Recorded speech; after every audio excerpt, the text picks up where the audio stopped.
My friends, hello and welcome to GoldenEye SpeedLore, the series where we tell the stories that have taken place on a single stage of GoldenEye 007 and learn about the players who made it all happen through the lens of the world record progression. Indeed, and tonight we have a remarkable episode: Street's Secret and 00 Agent. Viewers of my content will be very familiar with this stage, as it's one I've quested through for most of my adult life.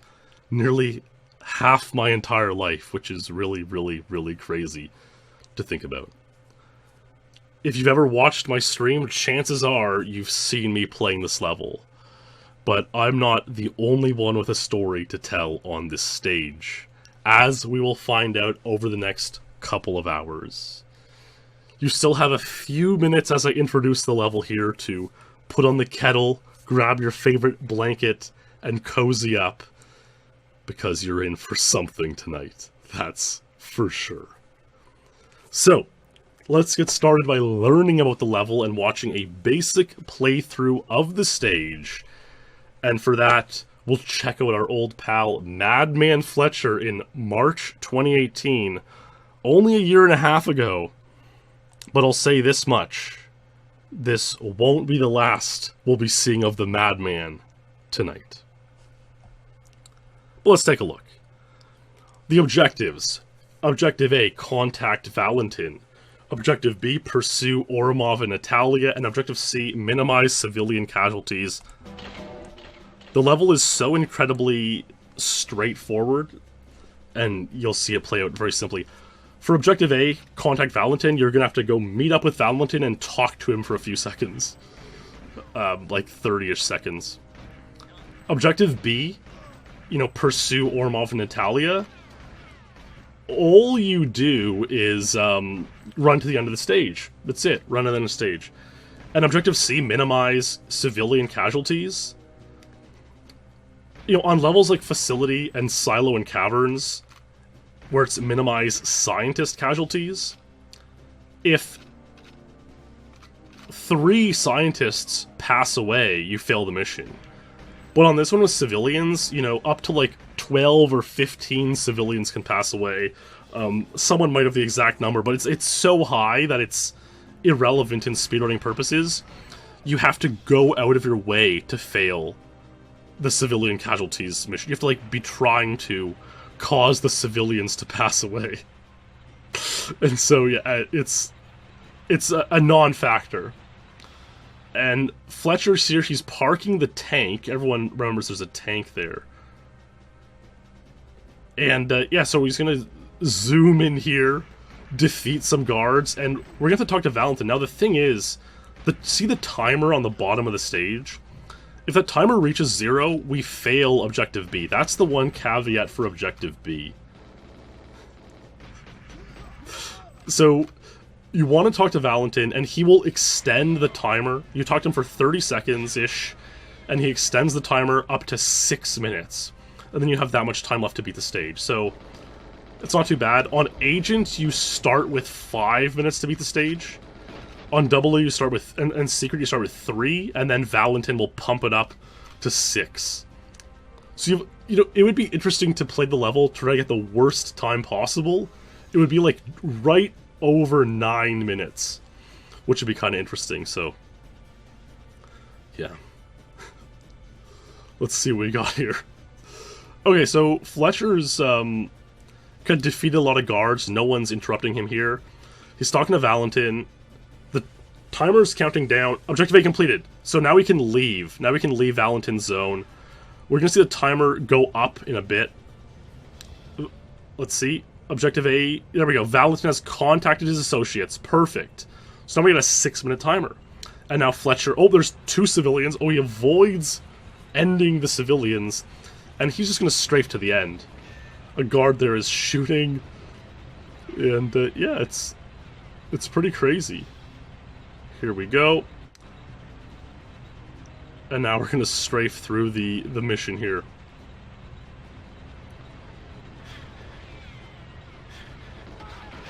Beautiful. Okay, nice run through. Now, I looked up for the record for a tank. Taking the tank, the movement of the tank is faster.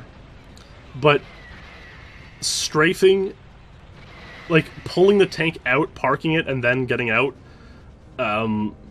loses more time than just running through the level. So, yeah, there you go. It would be really... It's one of those things, like, no one has investigated a tank strat in, like, 10 years. It would be really crazy if, like, somehow after all this time the tank was found to be faster, but it's not, and that's the last you'll be seeing of the tank tonight. Wow, Fletcher easily could have passed away there from the guards firing rocket launchers at him. There we go. There it is. Fletcher has completed the stage. And we have a Streets 00 Agent 355. Isn't that so sweet? That's so sweet. What a nice time. Okay. Well, obviously that's not the record, nor was it ever the record. The earliest documented records we have on the stage, dating back to July 98, are 2 minutes and 1 second by Sterling Neblett. And we don't have videos of those. I mean, 98, did video recording exist? Probably not. You know, I ruse, okay? But here's, you know, Sterling then would get 159 in 99. Here's his pair of 159s. Not bad at all. Thing is, there's no video of that either. We do have a video of Ben Gorman getting 159. He was about the 15th person to get 159 on Secret Agent, which he did in April 01. So, let's take a look. You know, April 01, this is a year and a half after Sterling claimed 159. Which is believable based on Sterling and his body of proof and body of work when it comes to GoldenEye. All the times he achieved and proved. It's believable he got 159, and this is a proven 159 showing that, you know, back then, a big thing was like, what strats are you using? Can you describe the strats used? And if people can use those strats to get a time, it like goes a long way to your credibility.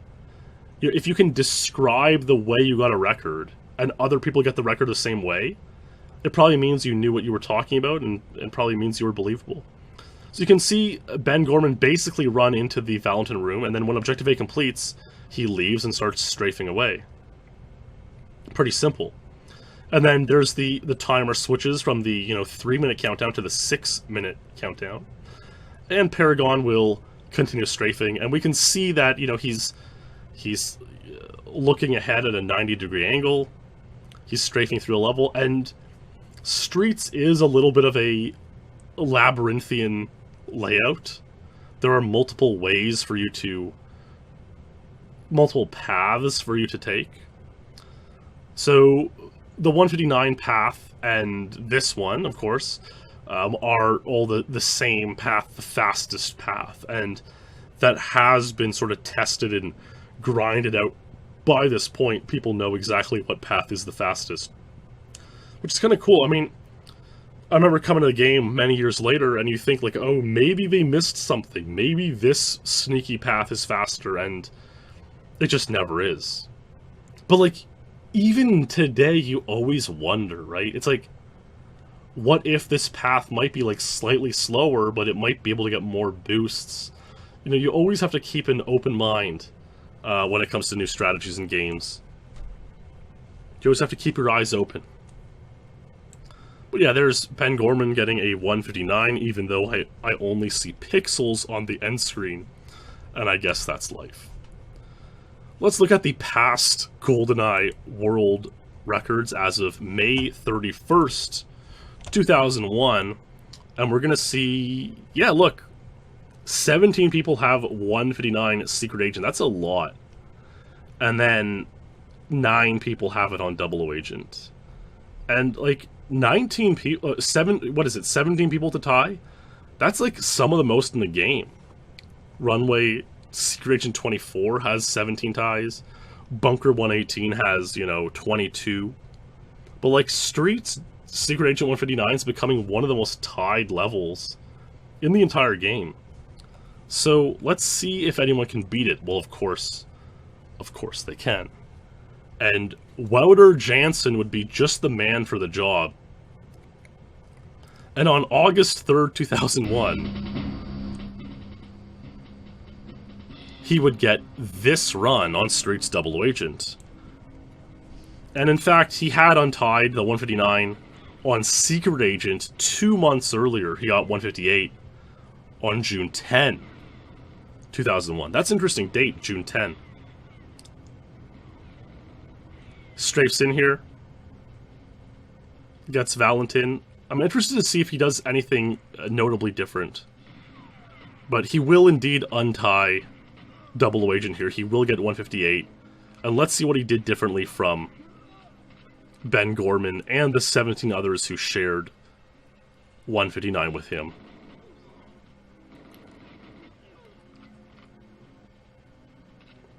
So they didn't really do anything different. You can sort of see that they decided to wait at the threshold of the door for Valentin's. They in both this case and Ben Gorman's run, they left before Objective A came up. They kind of anticipated knowing when Objective A would complete and started moving a little bit early, which is a good strat. But obviously this is improvable upon, I would say. Now, one thing I'm imagining we'll see that's going to help out is that Wouter got a boost to Valentin. I'm just going to imagine that Wouter has a better boost ratio on this run. That's the big key. In Gorman's run, I was half paying attention, and he had 2 or 3 back boosts and a couple 4 boosts. Wouter's at 1-0 right now. 2-0. So Wouter's, has a 3-0. And that's probably the difference. If you're new to the series, you might not know that boosts, when you get shot or take damage from behind, it pushes you forward slightly and saves about 0.3 seconds. So boosts are really important. Especially on levels like Streets, where it's a strafing level and you have to really eke out these tenths of a second. Yeah, this is we can really read this this end screen, which is beautiful. So I think we'll, over the next little while, see a bunch of boosts come to light and see how that affects our runs greatly. If we look at the records as of December 01, now a few months later, we can see that Wouter has 158s, but also this GW, Greg Wall, has 158. Now, as the legend goes, and there's no video of this run, but the legend goes that Greg Wall, on this 158, had something called the Wall Factor. You can see this in the players' comments. The Wall Factor was a run where he describes getting something like 12 or 14 boosts. Wouter had 3 or 4 boosts, so 14 boosts should save, 3 additional seconds. It should get, 155 if he strafed as good as Wouter. But he didn't. Getting 14 boosts on Streets is, almost impossible. With current updated knowledge. So odds are he was being, really slow around parts. And, unoptimal, not full speed strafing, and the boosts only came to him because of that. So this is called Wall Factor, and Wall is an interesting character because he had a bunch of other crazy moments in the game. Somewhere there's a famous multiplayer match where he got hit. It was LTK, so one shot, one kill, and he got hit before the guy he was playing against. But, he survived, and the other guy passed away. So, Wall has all this sort of, magical mystique around him and his GoldenEye play. Another one that happened is, he was the first person to shoot a grenade out of Trevelyan's hand on Cradle Double Agent. And so that was called the wall shot. And yeah, just this mythic legend. This guy comes up with the craziest stuff in the game. Those were actually documented. This one, sadly, is not. So, and I asked the GoldenEye archivists, is there a run of the wall factor? And it's just there's no run. There's no video. So it only lives in Elite Mythos as this legendary wall factor 14 boost run to tie the Wouter Jansen Untied.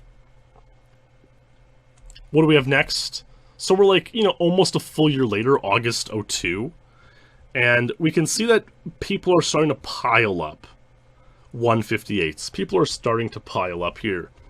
Randy Bukima, Brian Bosshart, Peter Osterland, and this JK is interesting. This JK with 158. John Kaleda. Who is this John Kaleda?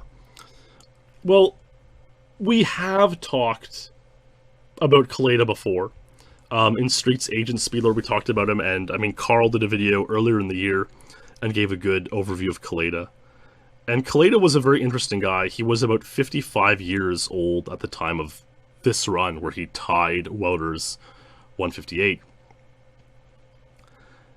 And he would talk in very crazy ways in the forum. We'll read a couple forum posts here.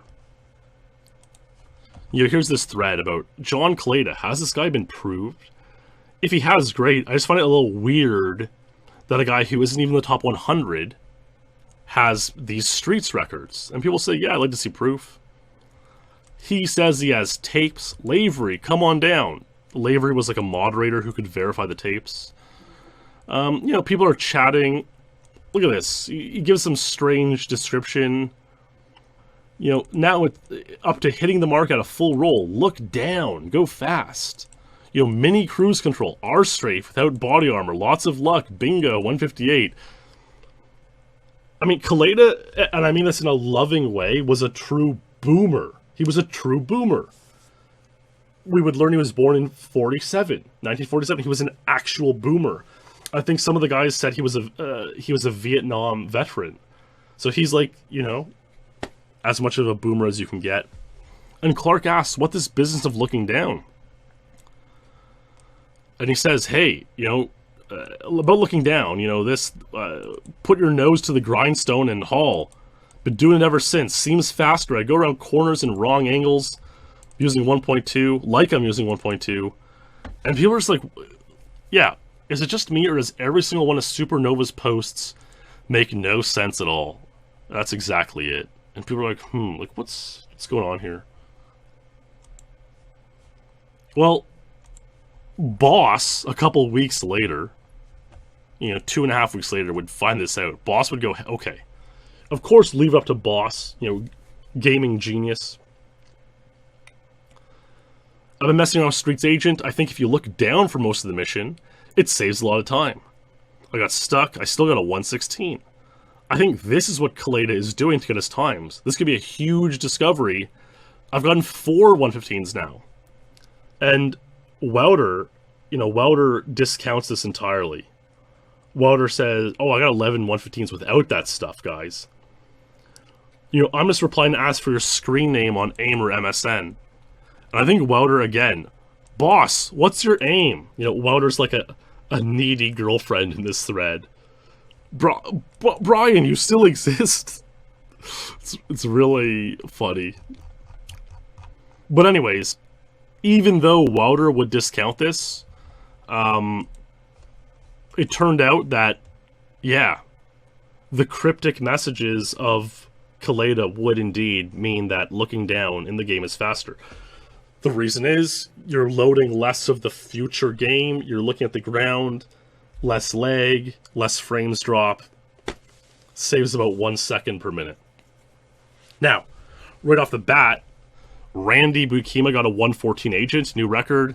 Boss and Randy got 157s. That same day, look, Boss posted this at 11 a.m.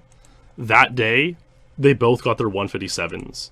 And Randy was the first to get it on Secret Agent. Boss was the first to get it on Double O Agent. So they exchanged blows. These were like the top 2 guys at the time. And, yeah, like, that would have been one of the craziest rivalries going, I would say. Within a couple weeks, though, 2 weeks later, you can see the ties are starting to pile in. Carl's joined the party, Clark, Osterland, Matthijs ten Ham. So stuff's starting to happen. People are starting to catch on and get these 157s. Well, Boss would keep playing, keep grinding, and Boss would get this run on September 12th, 2002. There's one boost. Let's start counting the boosts now and the look down. And this actually is like pretty much how Streets would start to be played. You come in here, you strafe Val, you do this little dance with Val, you can move him close to the corner. Basically, there's sort of a perimeter around Valentin's position. You can only go so far out of the perimeter, otherwise he will yell at you. If you go too far away, he stops talking. In the last SpeedLore episode, Control, we kind of talked similarly about Natalia doing this. And, okay, there we go. So Boss, basically, there's a second boost. That was a really good boost. Boss built full speed and timed leaving the Val area so that he's running away at full speed and gets, like, the edge of the perimeter right as Objective A completes. So Boss is playing this, like, perfectly, which is really cool. Looking down, taking the corner. There's a third boost. Streets has a lot of talk about... Oh, there's a back boost. About which of the game's 3 display modes are fastest. Full screen, widescreen, or cinema. I think it's been sort of understood today that full screen is the least laggy, because cinema, you're loading like more things left and right. But a lot of people still use widescreen and cinema on Streets because you can see the angles of your turns much faster. Boss did like a 4-1 ratio here. So you're gonna strafe all the way to the end. And there we go. Nice run. Very nice run, Boss. 156 Secret Agent. Really good stuff. September 12, 02. And about 2 weeks later on September 27, 02, Boss would get this run on Double Agent. Let's count the boost. There's one boost. Yeah, it's probably true that Wouter's 158s were done on PAL. Okay, so you can see Boss there, he's trying to like lure Val, he's trying to make sure that Val's seen him. So he's probably experienced some stuff where he's right in there and Val hasn't seen him early. You want Val to see you as soon as you touch that wall. That was really great and smart. The guard was shooting. He couldn't shoot the guard because a guard was, meat shield deathing him. And he moved into the wall to avoid getting hit there and taking damage. On Double Agent, you can only get hit 7 times. So you want to preserve your health. You want those 7 times ideally to be boosts. You don't want to take random damage while doing the Val stuff. Yeah, he was carefully at Val in the far corner, which means, Val's position is as close to the end of the door as you can possibly get. And so the radius is, in the best place where you can leave as early as possible. That's the strat. Quite a back boost there. Wow, 2 nice boosts there. So what are we at? 4-1, I think? 4-1, is that right?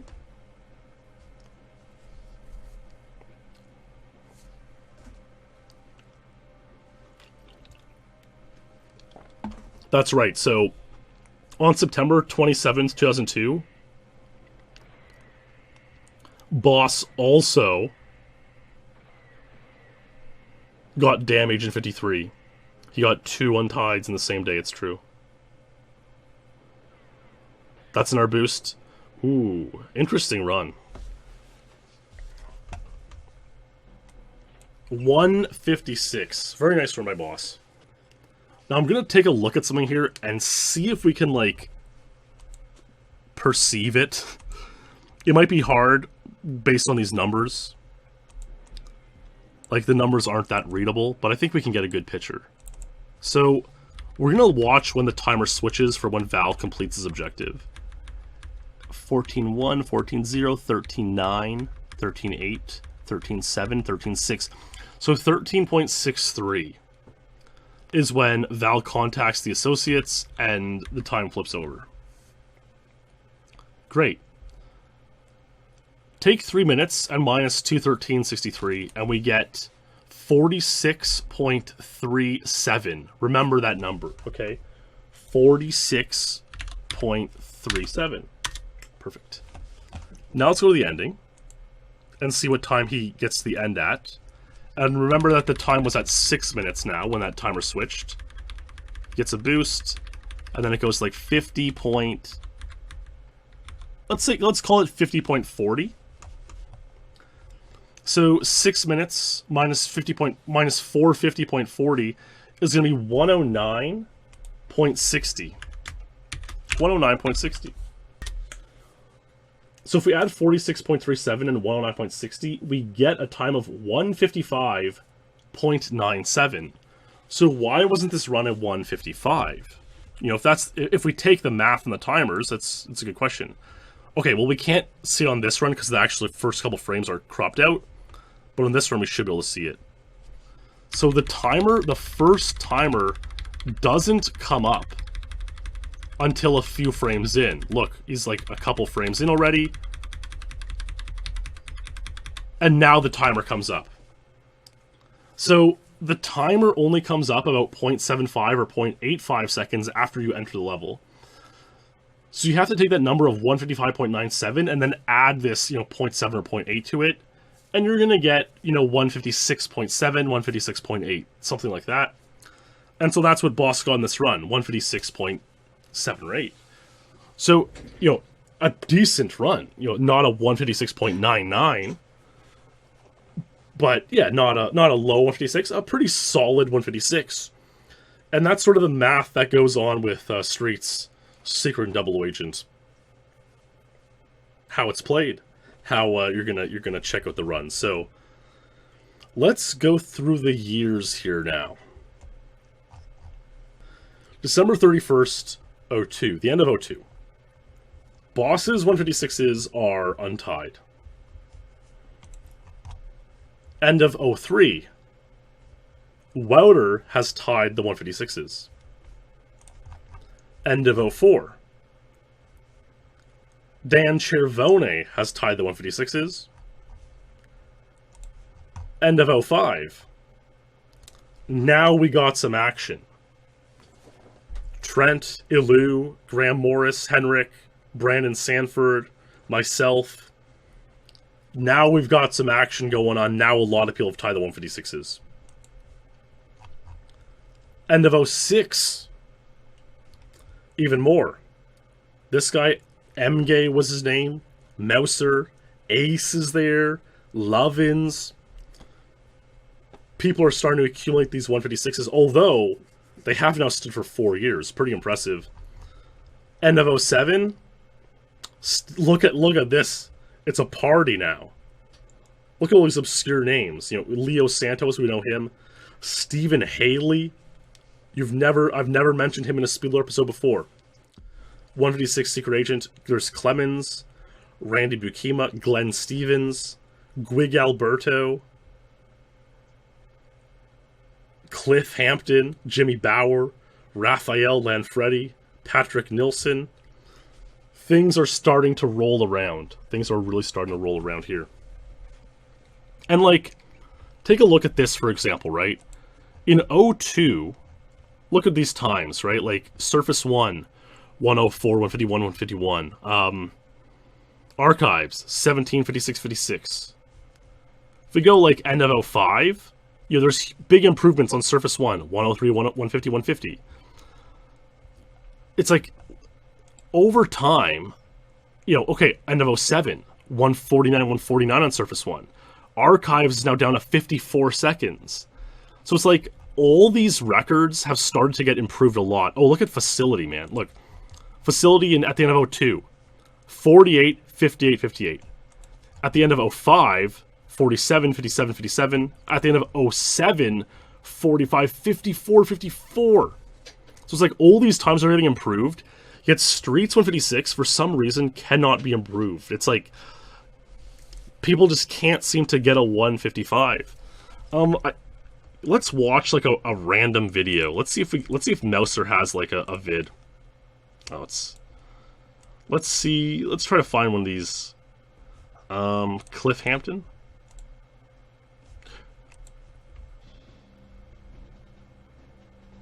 Nice. Let's check out Cliff Hampton's video and see what happens. I just want to like watch another 156 to just kind of get a sense of what they were like. So there's one nice boost. Yeah, Cliff is indeed the runway master, it's true. I thought there was going to be another boost there, but no dice. He gets to Val. And yeah, sometimes you would go to Val and you would lose 3 seconds because he wouldn't see you right away, and that's awful. So Cliff's got to protect the house here.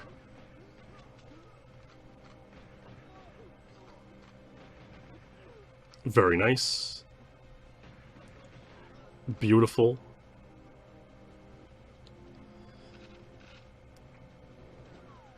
Leaving.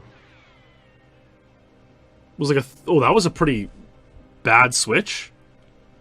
That was like 13.3, I think. That was there's 7, there's 5, 4, 3, yeah, 13.3.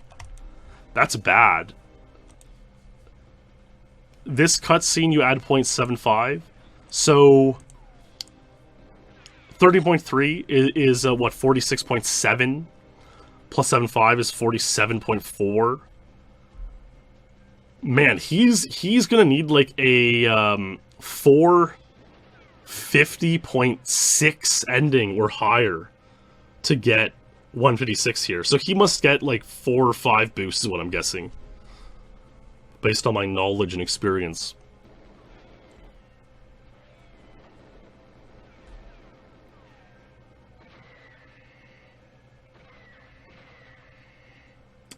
Interesting with the rockets. Okay, there's one boost. Maybe he doesn't get that many boosts. Maybe this is just a beautiful... I don't know. This is a weird one. I'm expecting to get a ton of boosts at the end.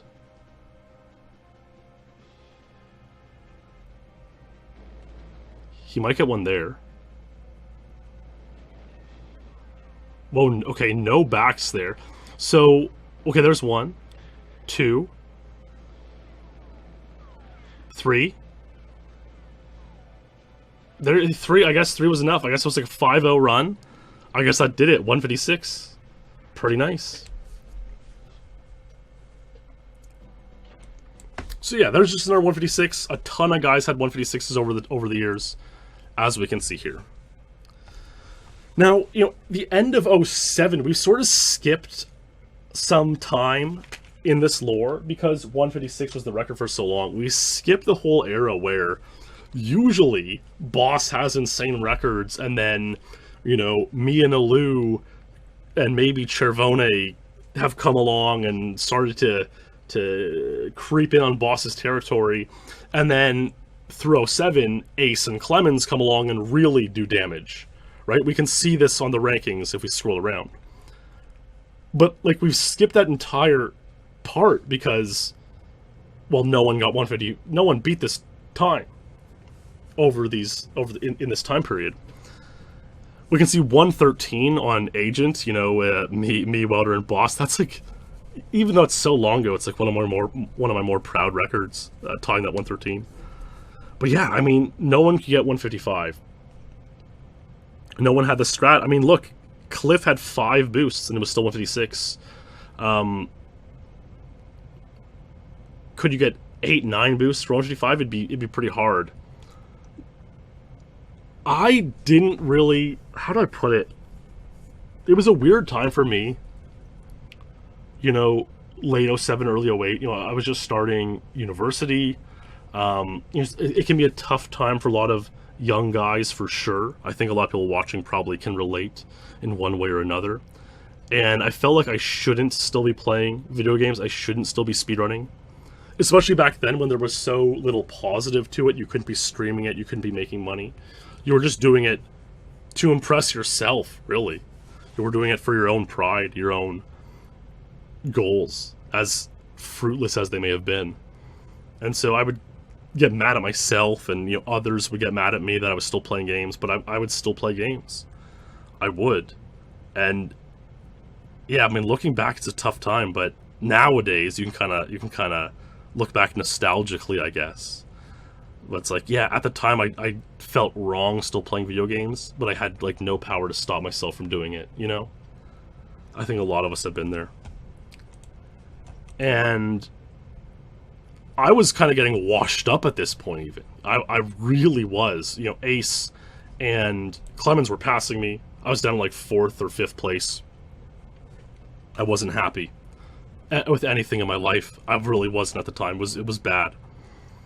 But you feel like, oh, if I get this one insane time, maybe I'll feel better. Maybe this is it. Maybe if I do this, my whole life will turn around. And of course, that's never the case, but hey, it's how things go sometimes. Well, in January 2008, after a long period of grinding, I put all of my knowledge to the test, and I played Streets, and I got this run. And it's a run so remarkable that it is dedicated to our SpeedLore champion, Robert G. Rob, thank you for supporting SpeedLore so generously. I hope you enjoyed this speedrun, and I hope everyone enjoys this speedrun. Let's take a look.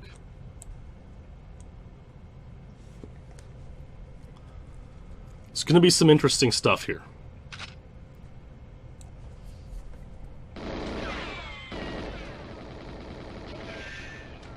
So, if you've ever watched a statue video or the statue SpeedLore, you may know that you can strafe Valentin pretty far. And I thought, what if we strafe Valentin out of the room?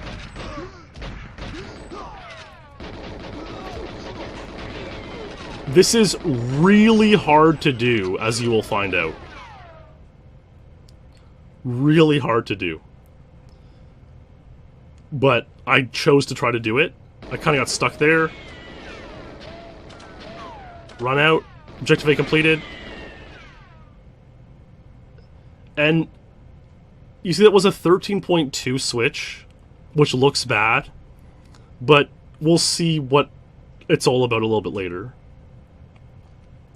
Remember, Cliff had a 50.6 ending on his 156. Let's see how much of an ending we have on this run.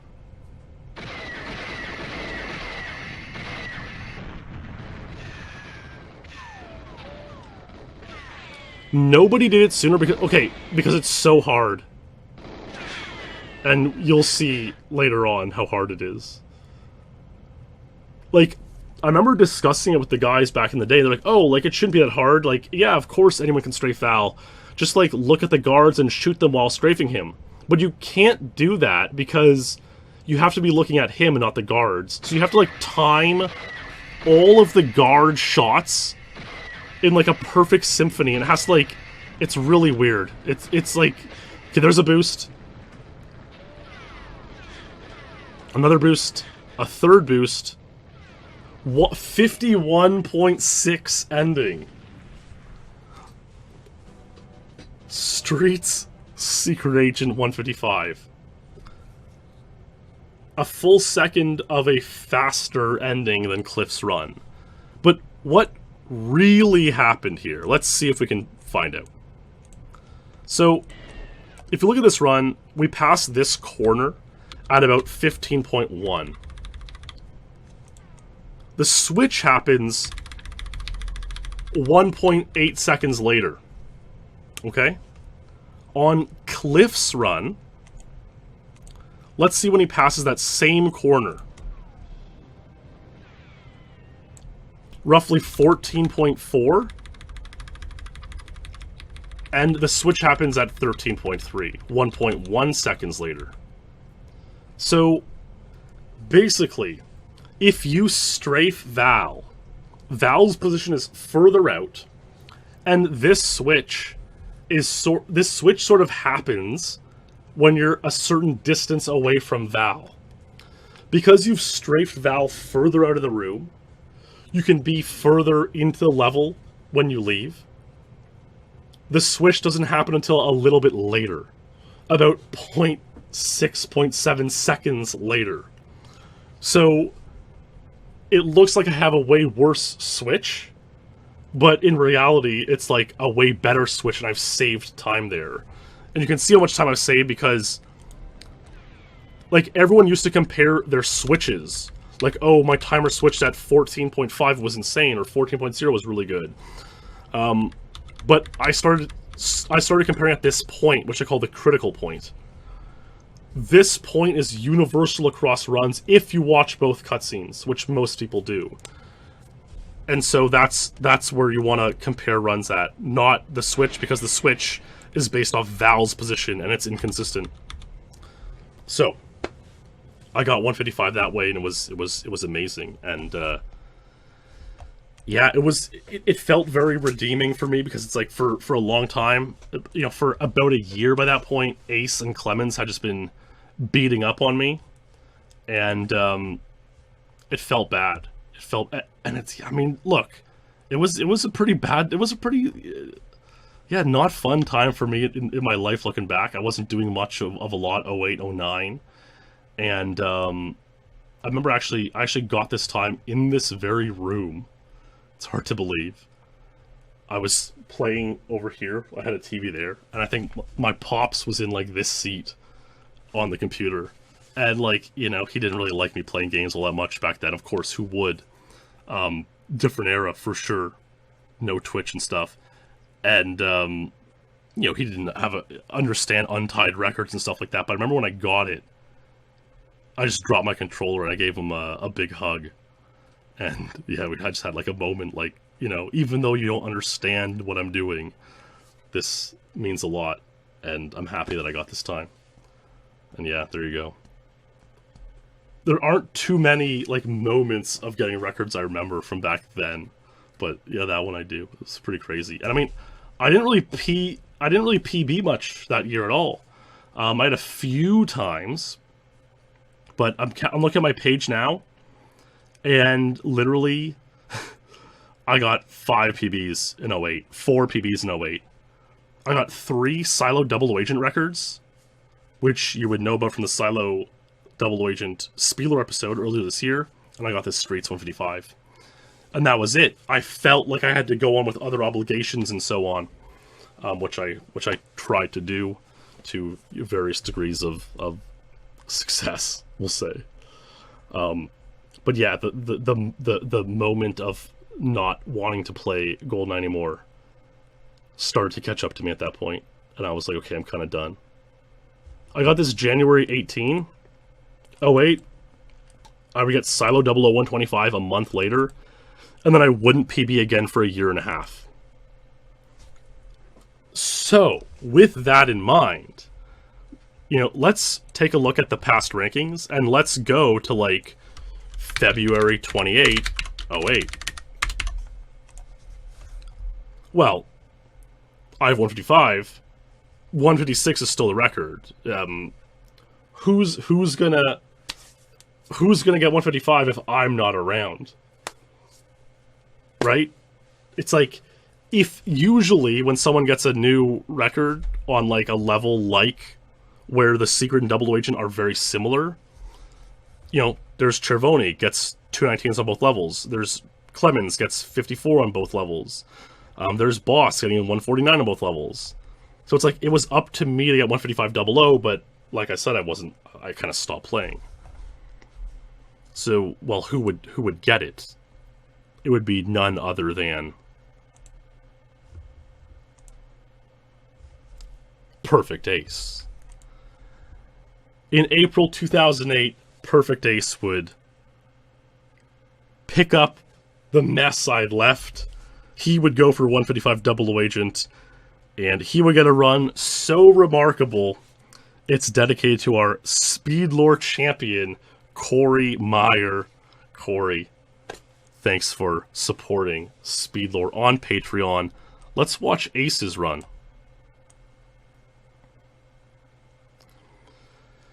Now, I should point out here that on Double O Agent, the guards do more damage, so it's more difficult to survive a run, especially runs where you get lots of boosts. And, on top of this, your auto-aim is much worse. So, this portion where you're dealing with Val is way harder. We're going to see Ace does not strafe Val. Ace does the old-style strategy.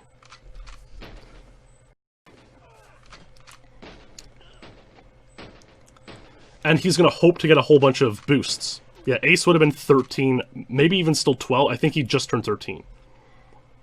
He didn't even strafe Val to a great position. So Ace cut one of the cutscenes, so I can't quite tell the, we can't quite compare our runs here, unfortunately. But he has one boost so far. And he's going to keep strafing. I mean, strafing Val, like, again, here's Irie Butler in our chat, a top 10 player, saying that strafing Val is unconscionably difficult.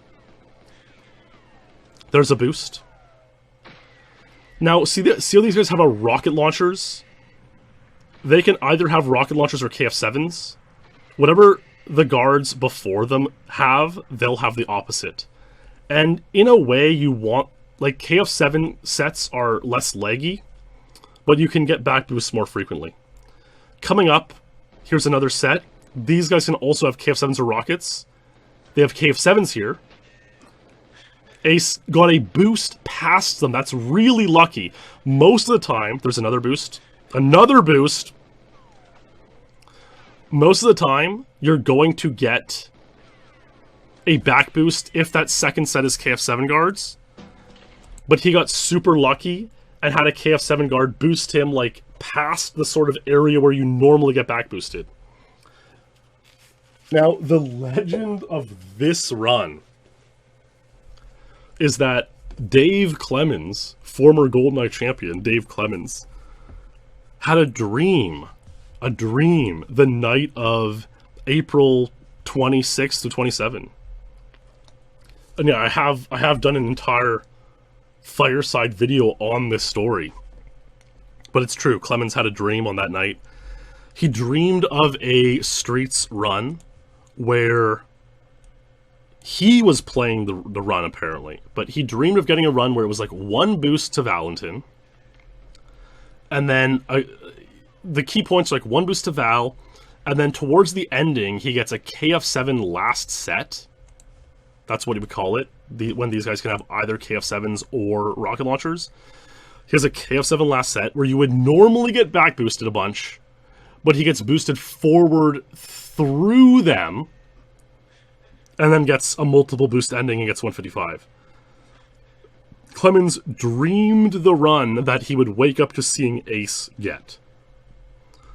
Now, is it possible that Clemens, you know, woke up and saw the run and fell back asleep and thought he dreamed it?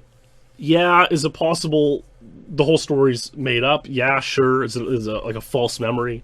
But, like, it kind of is cool. It kind of adds to the lore of the level. Like, yeah, maybe this happened. Maybe Clemens did have a prophecy of the run. You know, he was like Brandon Stark, green-seeing Ace's run. And can Clem tap into these other dreams? Yo, could Clemens dream a strategy that hasn't been discovered yet? That would be pretty cool. Is there anything else to point out that'll like... I'm trying to think of, like, setting the stage for the level now. What else kind of has to be pointed out? You know, there's a couple other runs where we'll watch coming up here, so I think we got most of it in action. I guess one of the big things is most people don't strafe Val, as we're going to find out. So here we go. April 08. April 08. There's the Streets records. Look, I think these were the top 5 in the game at the time. Water might have fallen off a little bit by then, but he was still like a legend. You know, me boss, Clemace, and then me and Ace 155. And then what's crazy, this is April 08.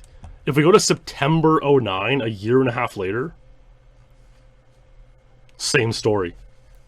155, 155. Ilu and Glenn have 113s now, which is cool, but no one's tied 155s. So who's going to be the first to tie 155? Who will do it?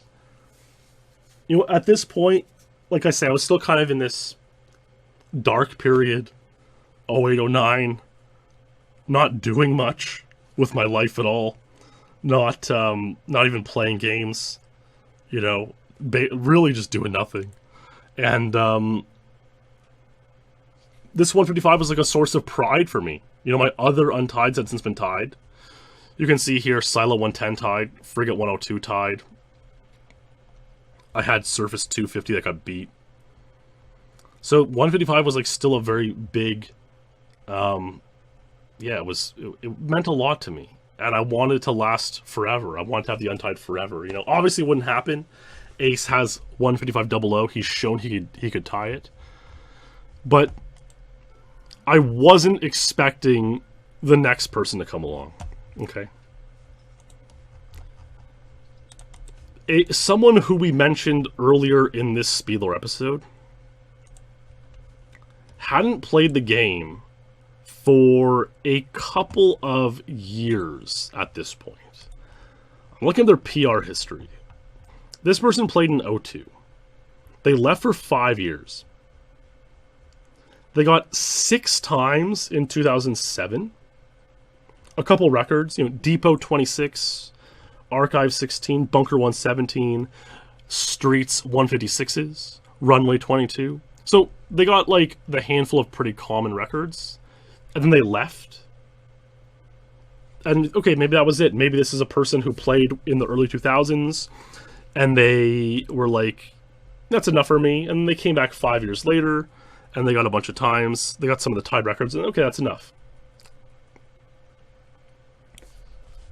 Somehow, out of nowhere, Randy Buikima, former dual champion, not only decided to come back and get one record in the year 2009, but he decided to tie my record, Streets Secret Agent 155. To this day, I have no idea why he chose to do this, or how it happened. But it did, and it makes absolutely no sense. On October 2nd, 2009, Randy Buikima got this speedrun.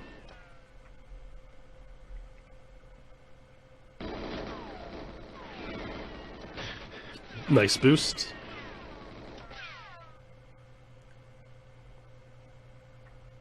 So he's also not going to strafe out of the room.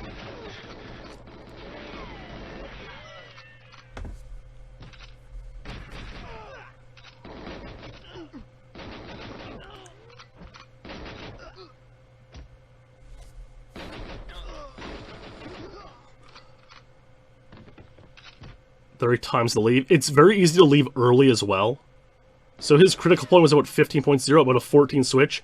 He's going to need a 451 ending for 155 here, and he probably needs like 4 or 5 boosts to get it. Did he even have a boost to Val? I think he had 1 boost to Val. Thanks for the 24 months. Big, thank you very much. There's a boost. That was really well played. 3 boost. Whoa, that was an insane. That was an insane double boost. Okay, 1 back boost.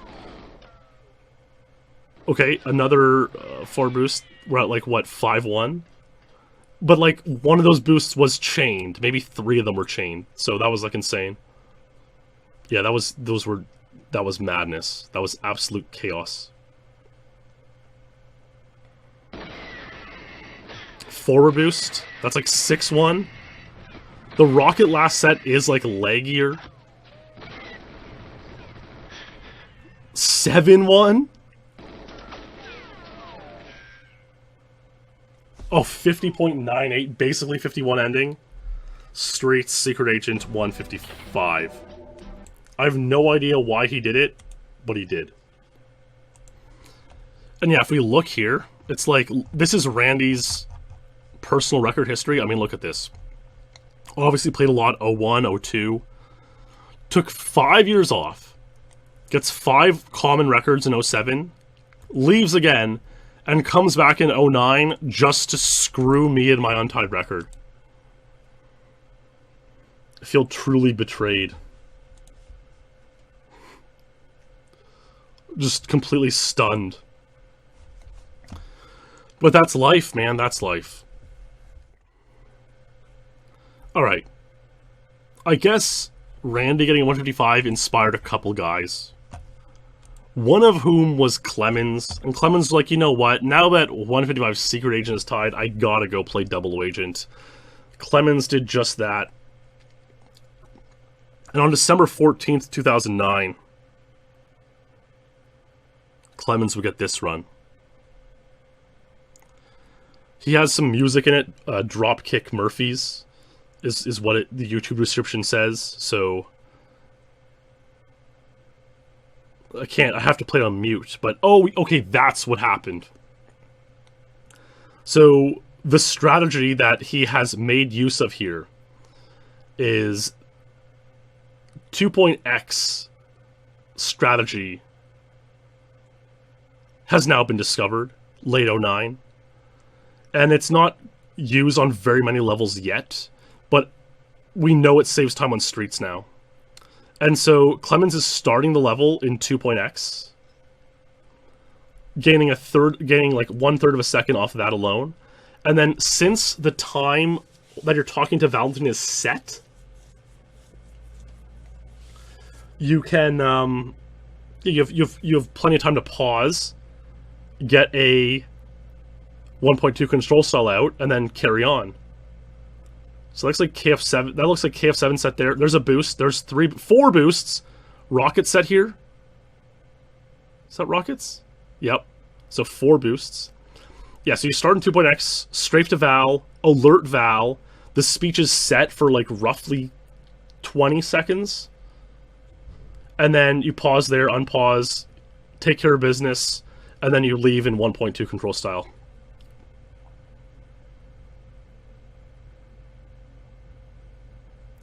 Double rocket set, wow. But I mean, like 4 or 5 boosts is pretty insane. Misses the body armor. He could die. I thought he was going to boost there for sure. Looks down. Boosted ending. Yeah, so 5-0.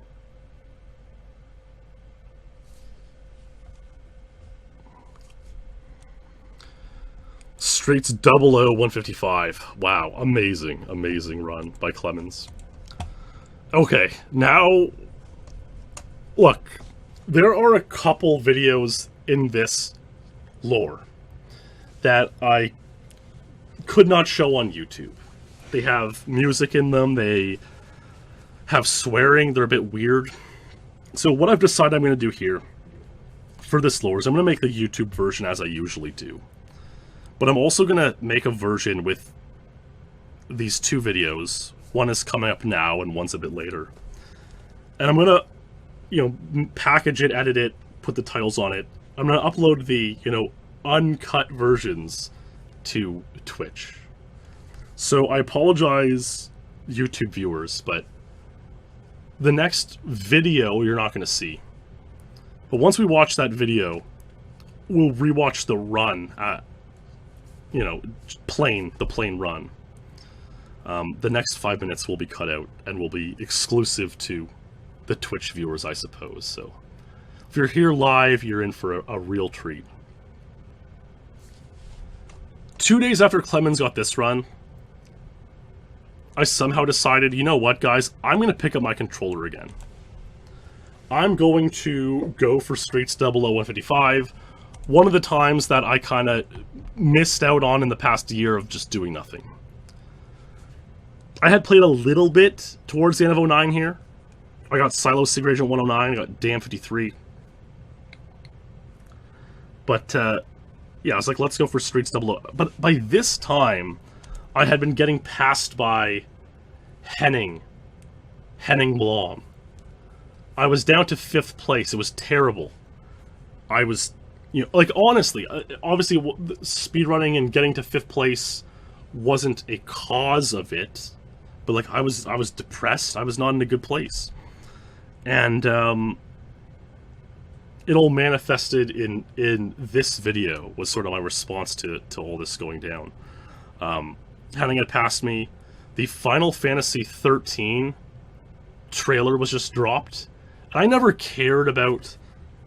I never played Final Fantasy, but I found interest in the trailer. Henning was, you know, interesting character in the forum.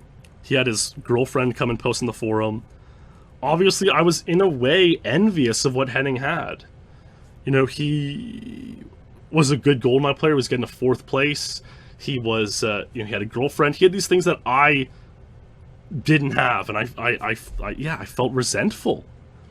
So I wanted to make a video sort of, you know, having fun with it, and also sort of trying to intimidate him in a way. And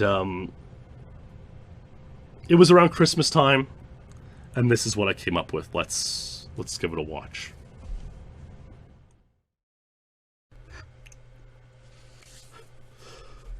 Yeah, that was pretty cool. That was a lot of fun to make, that one. Yeah, I mean, it's crazy looking at a video like that. Like, it is pretty sick. And to think I was making stuff like that in 09, it's like, if only I knew back then, right, to, like, keep making stuff like that. And that there would cut, like, you know, maybe there was no interest for it at the time. But I mean, there sure would be later. So that was, yeah, that was a good run, a good video. I was trying to, like, intimidate Henning at the end there to make him think as though I was, like, hoarding times. I was gonna, like, I was coming for you, Henning. Like, here we go. You know, here's these clips of these PBs I have saved up, but it was all a ruse. In fact, after this record, I would get 3 times in 2010 and 2 times in 2012 before the Twitch era, and no times in 2011. So I had nothing.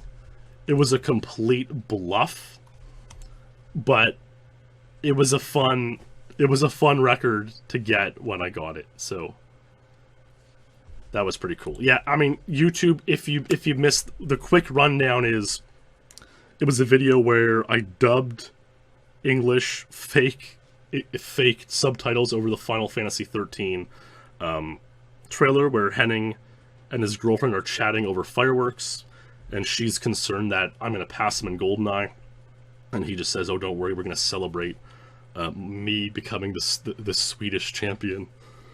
And then I got a run where it was a great start, a 3-boost start, but I died to a grenade launcher guard right off the bat. And then it got into my 15500, which was a good run. It was set to the Trans-Siberian Orchestra, Carol of the Bells. And hey, we gotta watch my 15500 in its clean glory. So let's do that now. And in fact, this run, I mean, this run is amazing. This run is remarkable. So much so that it is dedicated to our SpeedLore champion, 4-Day Bender. Thanks for supporting SpeedLore on Patreon. Let's take another look at Streets 00155. And one thing that's, like, definitely true is that Strafing Valentin, as hard as it is on Secret Agent, it's even harder on Double Agent at this point, because the auto-aim is worse. The auto-aim is worse, and you don't want to take too much damage. The vast majority of runs, you will quit out here. I take 1 shot of damage there, which is good. I dip into reload. I take these guys out with nice shots. I strafe Val. It's pretty good. Could I have been further from Val? Yeah, so that's a thing, right? As we'll see later, maybe, this spot to build speed and leave is probably not ideal. Yeah, we can even see there, right? The critical point's like 14.8 On my 155 Secret Agent, this one, I'm at like 1510, so I'm already a little bit off. I'm already a little bit slower. Probably it's possible to have a better, either a position that's better to leave from, or something like that. So we'll take a look. So I'm at, what, 1 boost so far? Let's carry on and see how it all plays out. What else do we got? Okay. Man, this lore is going to be a doozy. This lore is going to be quite something. Thanks, sweet, easy. Thank you, very kind. So we got a KF7 first set. That was huge right there. Odds are, if you get KF7 set there, I call it the KF7 middle set, you're going to get back boosted. That's like, odds are you're going to get back boosted. If you just somehow miraculously don't get back boosted, you're in really good luck, because they then going to boost you forward. And I got 3 boosts there, which is pretty insane. Got the body armor, got a, like 2, that was kind of a side boost there, but that's a 4 boost. Do I get 1 more here? I mean, 1 more. I mean, that run is like, this was a lucky run. This was a very lucky run. I kind of didn't really save time with the Val Strafe. If we look at Clemens' 155, let's see what his critical... Oh yeah, okay, I can't look because he skipped a cinema, so we can't check out the critical point, but the Val Strafe didn't really save time here. And I just got a super lucky boost at the ending, which was really, really good. Yeah, and then I get Rocket last set, which is good in a way, because you're not going to get back boosted from the KF7 guards, but it adds a lot of lag. And that guard in the top left here, if you listen closely, you can hear he has a grenade launcher. Could you hear that? Grenade launcher? So this run was, I didn't use 2.x. I used 1.2. I didn't pause that Val. I wonder why I decided that. I probably just thought the new strategy was too silly. So we're at a 13 point... Nah, man, we're at a 13.4 switch. And then the ending last visible frame is like 1.8, 1.85. So that's what, 46.6 plus 108.1 is 104.9 plus the cut. So the boost, I mean, it was a high 155, I would say. Like 155.7 plus however long the boost had, so I would say not even close to 154. If I had a better start, it certainly could have been. But there you go, my 155. Now, I should point out as well, there are all sorts of, strategies, sort of different ways of playing. So, this is my 155 Secret Agent. A lot of people questioned why I did this. This is almost 2 years now before my 155 00. But I look, it's a KF7 middle set. I strafe way to the left to avoid a back boost. And I get 2 forward boosts. And people are like, that seems really bad. That seems really dumb to, like, break your strafe line that hard. But the thing is, I mean, think of getting 2 forward boosts saves 0.6. Getting a back boost loses 0.3. So it's like, if I didn't do that, I would have... It's like a second gain, by strafing so far away to avoid the back boost, and then getting 2 boosts. And, yeah, I mean, that was Untied for a reason, I suppose. But yeah, it came out to, like, how do you play the level? Do you try to avoid back boosts? Do you just try to go on the best strafe lines and hope? Pray for a dream?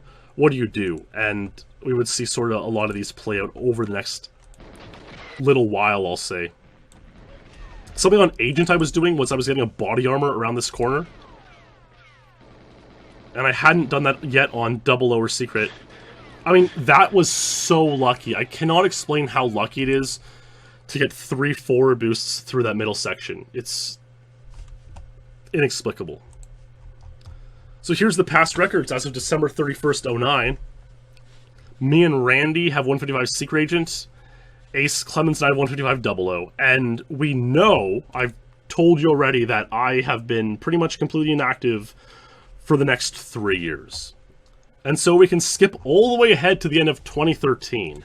A 4-year time warp, and here are the records. 155 is still the record. It now has a bunch of ties. Boss, Mark, Cervone, Carl, Luke, Lockwood. You know, Lockwood got the streets 112 on December 26, 2013. He would very quickly get the 155s right after. But, you know, if we do this 4-year time warp again, you know, look at, say, Archives 54s in 09. 4 people have them. Now 13 people have them. End of 09, you know, Facility, 45, 54, 54. Now it's 43, 52, 52. I mean, that's... Man, it's hard to believe that 52 is that old. If we look at 09, Surface 1, 149s are the record. Now they're 148s. So a lot of stuff is happening. But it's not happening on streets. I mean, look, Depot, end of 09, Depot, 4350. End of 13, 4047. You know, Egypt, 45, 46, 46, 45 sweep. So a lot of stuff is going on, but yet the 155s aren't even becoming that common, all things considered. A little common, but not super common. And is 154 possible? I guess we'll find out. Now, before we move on to the second half of this SpeedLore episode, let's just watch a couple more 155s. This is Boss's 155 Secret Agent, done in August 2011. I just want to show a couple of 155s to just kind of give an idea of how they're played. Boss here skips one of the cutscenes. Nobody does this anymore. I don't know why Ace and Clem and Boss were doing this in, like, you know, 08 to 2011. I have no idea why they were doing it. But he obviously used 2.x control style, started in full speed, got a boost, so he's well ahead of the pace right now. He strafes Val right into the corner and warps out, which is, you know, Val's really deep in the corner there. Now, even when I don't strafe Val, I like to kind of get out of this room and defeat the guards that way. Some people just stay in the room the whole time. Interesting choice, but it works for them, so they're going to carry on. I can't tell what the critical point or the switch is, but let's carry on Boss's run here.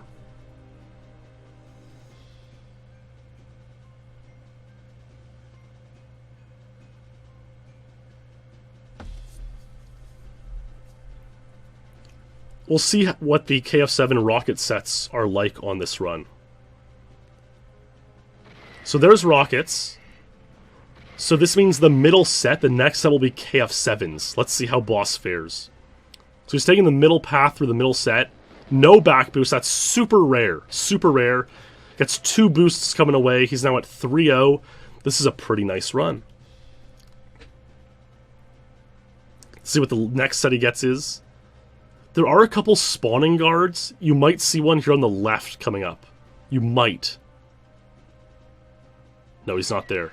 So he gets rockets, so he's not going to get any back boosts, but it will be a little bit laggier. I expect he'll get 1 or 2 more boosts at the end here. This guard on the left, if he charges you, you might get a boost. That's what happened here. Wow, only 4-0 ratio.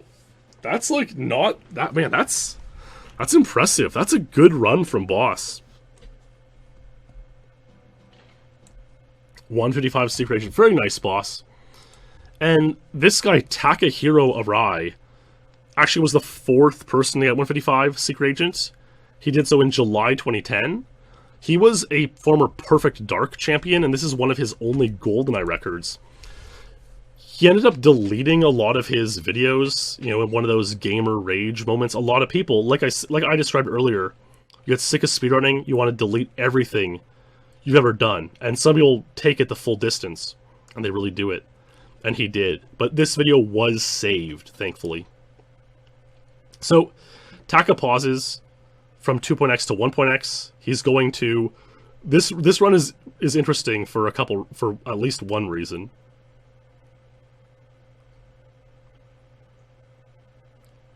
So Taka takes out a few guards, then Taka decides to pause back and go to 2.2, which is completely unnecessary. Maybe he thought the control style was like actually faster, instead of just understanding that it was faster at the start of the level.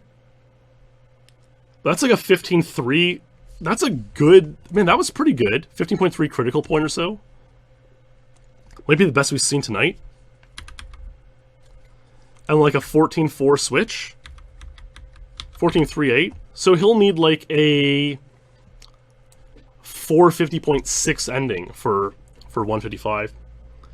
And yeah, so this was completely unnecessary for him to switch back to 2.2 control style, but he either didn't know any better, or the potential benefit is that your 2.2 style is usually cruise controlled. You usually have it, the default position going upright, or it rubber banded to that position. So it's like you don't have to hold the C buttons for the next minute and a half, which can be fatiguing. You can slip up. So he might have chose to do that for that reason as well. So there's a boost, 2 boosts. That was even a chained boost for sure.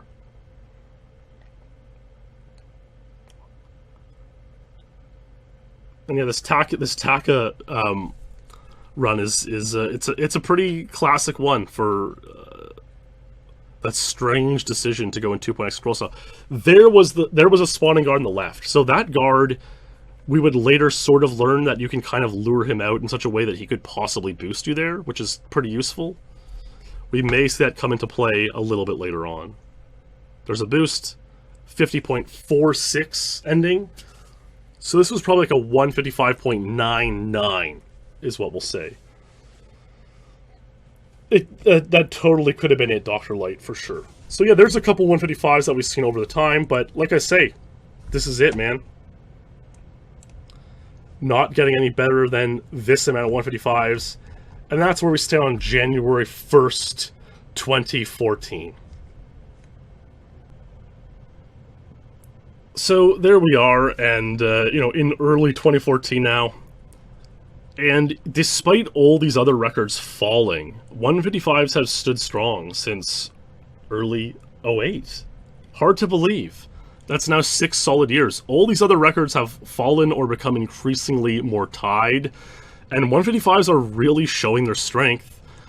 I'm just going to show the ending of this run. This is Lockwood's Secret Agent 155. He got this 2 days after his Streets 112, and it's kind of hard to believe, but his reaction is much more reserved on this run. Hard to believe it's hard to believe it's the same person. Oh.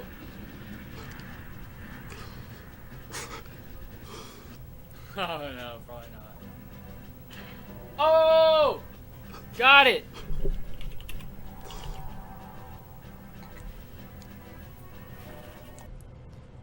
What an insane reaction. Yeah, maybe that's where Lockwood started to get inspired towards the ASMR route. 155 with a back boost. I mean, it's pretty impressive, J Nero, that's for sure. But yeah, I mean, there we have it. Look, 2014 was an interesting time for me and my streams. It was certainly a lot different than when I had been playing GoldenEye in 08-09. 2012, 2013, I started to stream on Twitch. 2014, now I'd become partnered on Twitch, and I was playing and having a lot of fun. 2014, did an AGDQ run, used a lot of the momentum and exposure to build my stream. Early 2014, I was doing a lot of full game runs to kind of build off that GDQ run. March, April, May, I think I was playing a lot of Mario 64, learning that, having a lot of fun. And then I decided, you know what, I want to go for something crazy. I want to go for an untied world record on Twitch. And such would begin in July 2014, my quest for Streets Secret Agent 154. I'm getting really tired. Let's just watch a couple runs and indulge in the nostalgia of younger days.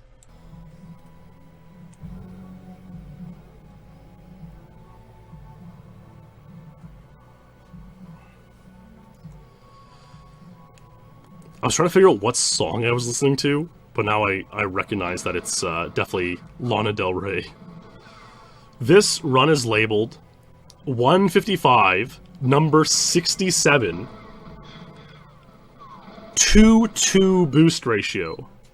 So I imagine my Val Strafe here will be insane, and this will just show that how good I got at the level over this quest. So there's some damage. Again, nobody else is doing Val Strafes. I think Ace might have done it on his Secret Agent 155, which we haven't watched, but...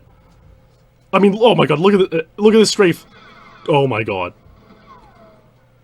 Like a 15... About a 15... 14.1, man, this is good. About a 15.5 critical point, so we're up like 0.5 on most 155s at this point. Oh, I avoid the back boost there. That guard's interesting. Like 4 boosts. And no backs. Just give it to me, man. Rocket set. No boost. Nope. Back boost. 1 forward.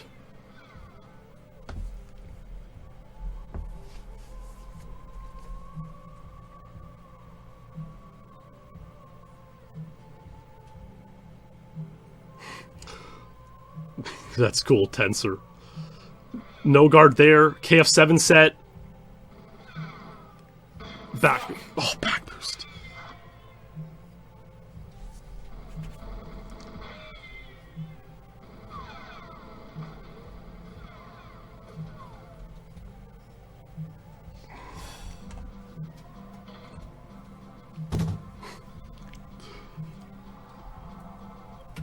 People will nostalgically love the placing the...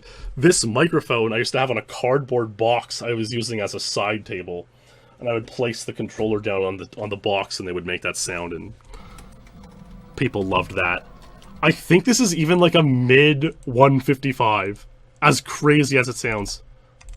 Okay, no it's not. It was like a 14... Yeah, okay. It's like a high 155, but still. With 2-2 ratio... This is like solid proof that with 4 or 5 boosts, 154 is possible. I would keep playing.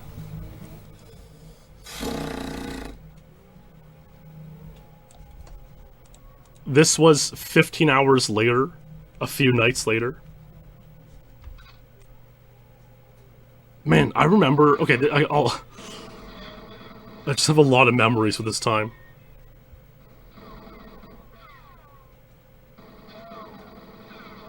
Really? No boost? Wow. Probably like, is Irie. there no ceiling to how good your movement can get in Super Mario 64? Because if there's no f***ing ceiling, which it kind of seems like, then I guess it makes sense how he keeps getting better. So it's like I miss strafed Val, so now I'm just gonna go with the old strategy with a no strafer. Well, like, there has to be a ceiling. It can't be that hard to get frame perfect dust frames or whatever every single run. So I shoot him in the hand to back him up into the corner.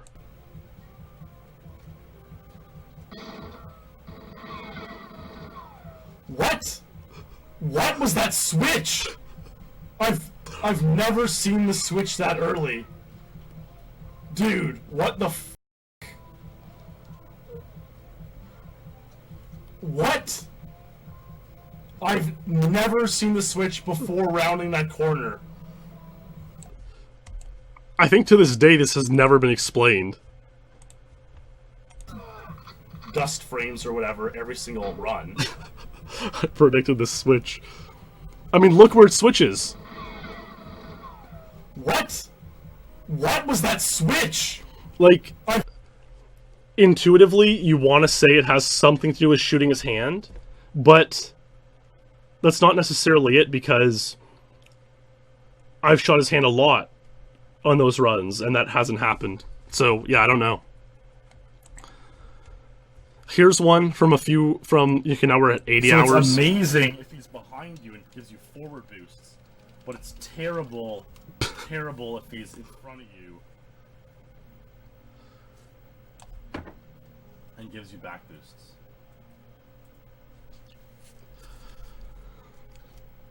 This one's called Streets Secret Region 155, number 118, New Ending Route. Fuck. As far as I know, it hasn't, Soft Tofu. As far as I know, it hasn't. Yeah, I've shot his hand a lot on runs to back him up into the corner, and it hasn't always... Bad starts. Hasn't always, done that. That was a good Val talk, though.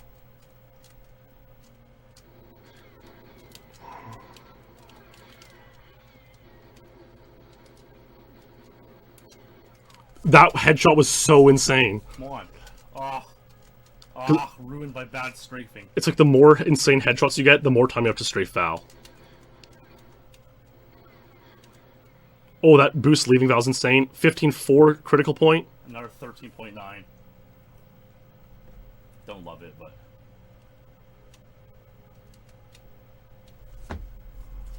Yeah, we should watch a session of Irie attempting to strafe Val just to demonstrate how insane it is.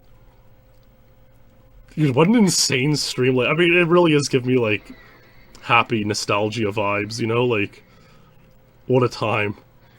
On it, like these were my best streams. Like, there's no. I mean, damn, Double O is pretty good, but like. Yeah, I mean, these were some of my best streams of all time. That's for sure.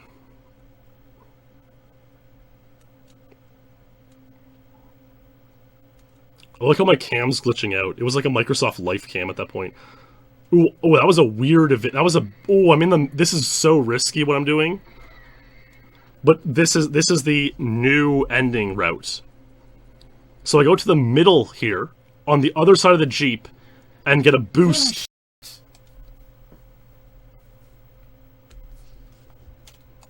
Oh! Now, the thing is, that ending route has since been, like, debunked. It's technically slower. However, if you get the boost, it is faster by, like, 0.1, 0.2. So, you can get the boost going the normal way on the left side of the Jeep. So if you got the boost, like, going on the left side and a boost is the fastest. Going on the right side and a boost is the second fastest, and it seems as though you're more likely to get the boost going on the right side. So that's what I started to do, basically. And yeah, what Irie brings up is definitely correct. I've thought about that Irie strafing, that not using 2.x and using the extra 4 seconds to strafe. I've thought about it, but hasn't quite come to fruition yet. Okay. All of this stuff would come to a head on July 25th. I forget how many hours I was into it. But if after 80 hours I had 118 155s, I remember getting about 180 155s total, which 180 times a 2-minute run, 155 run, is 360 minutes or 6 hours spent entirely in Streets 155 runs. 6 hours worth of world record Streets secret agent runs. It's completely ridiculous, completely absurd. It should never have happened, but it did. On July 25th, I was streaming on this channel, on this very Twitch channel, R White Goose. Around that time, weird things would happen on Twitch. Like, people would get view botted. Like, you'd be streaming, you might have 300, 500 viewers, and then you would jump up to, like, 1,500, 2,000, sometimes 5,000. And I was like, what's going on here, guys? Like, what's up? And I guess view botting services would, like... I guess I never got an email from them this way, but it would... What people claimed was... They would view bot your channel, then they'd say, hey, this was pretty cool, eh? You getting 2,000 viewers, you know? Isn't that cool? We can make this happen for you all the time if you buy our service. And so it's like sort of this weird, sketchy territory. It doesn't really happen these days as much. And no one ever really got in trouble for it, but like you were worried when it happened to your channel that you were going to get in trouble for it, you know? You were worried that like, oh, Twitch is gonna like mistakenly ban you. Not that they would ever do that, guys. For view botting, even though someone else did to your channel. And I think even to this day, I mean, it gets, you know, Twitch culture is crazy. I mean, there are people who many think are view botting. And unless you, like, obviously get caught, it's almost indetectable, I guess. Because you can't prove that it's someone else doing it to you, type of thing. Yeah. But on this night, July 25th, I was streaming on White Goose. And I had a really good session going. A lot of the fellow, you know, SRLers were in there hanging out. I was on the cusp of 154. Probably had like 300 or 500 viewers. It's kind of what I was averaging around then. And then randomly it just spiked up to 800 or 900. And I was like, man, that's a bit sketchy. You know, maybe this is going on. So I figured, you know, I'm going to switch this out. I'm going to turn off the White Goose stream. I'm going to go into the stream of The Elite Gaming. And this was a channel where we would periodically stream to. The guys would stream like their Mario Kart tournaments to it. And I was like, okay, I'm going to stream there and hopefully like knock this whatever. If you know, maybe it was a host, maybe it was a raid, a silent raid, but like I'm not going to take any chances. I'm going to switch to The Elite Gaming.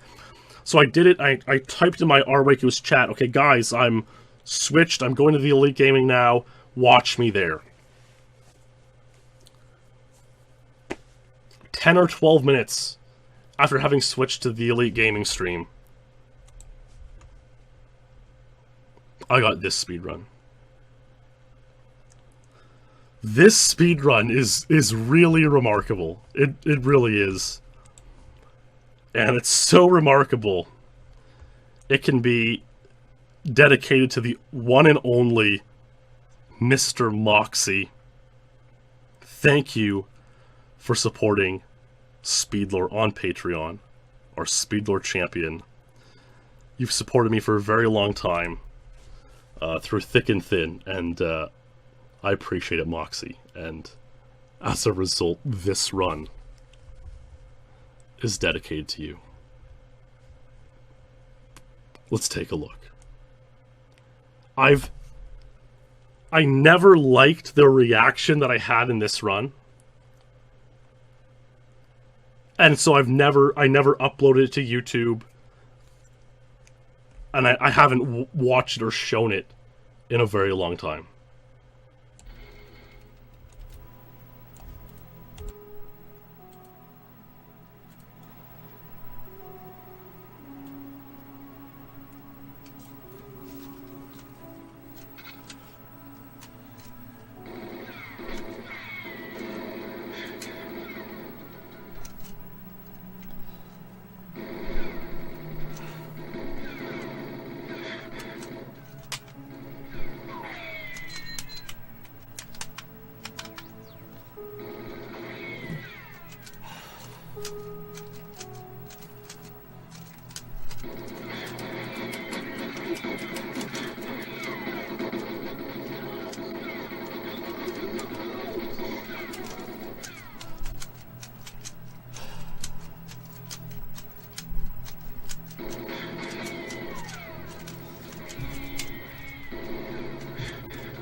I knew it was it right there. With a 15.9 critical point, the best that's ever been seen in the game by a long shot.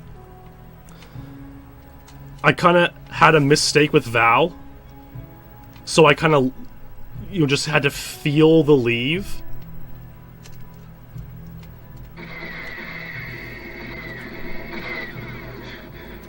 And Val completed, and then I got boosted.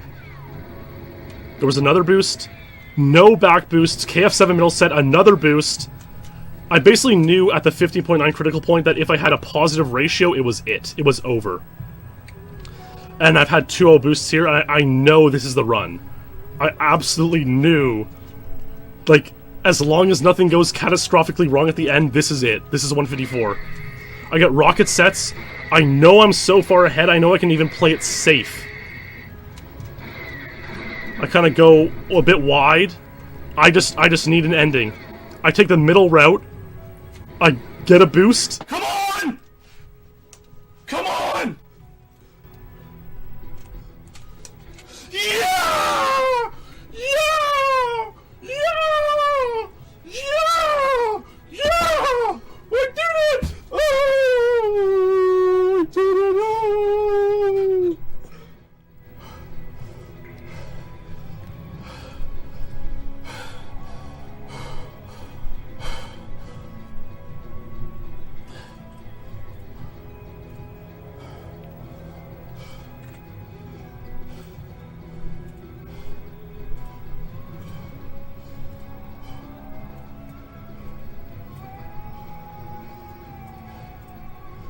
I don't f***ing believe this, man.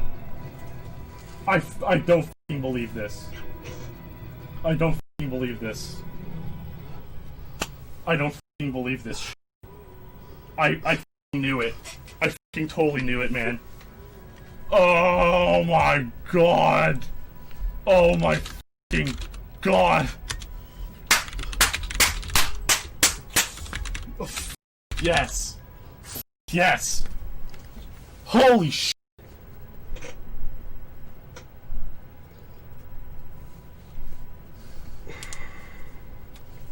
Luke predicted it was going to be a 100-hour time, and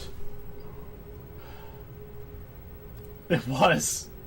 It took exactly 99 f***ing hours. 99 goddamn f***ing hours. Look at this. It's f***ing beautiful. I can't believe this has happened.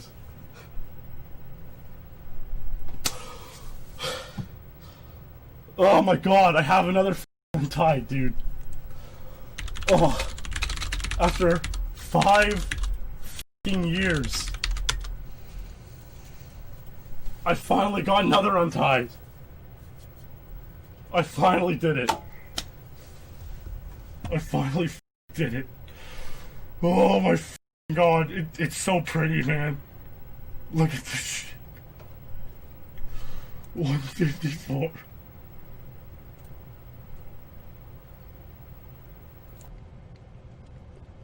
It is beautiful. I forget if I left it on screen for 2 days. I may have.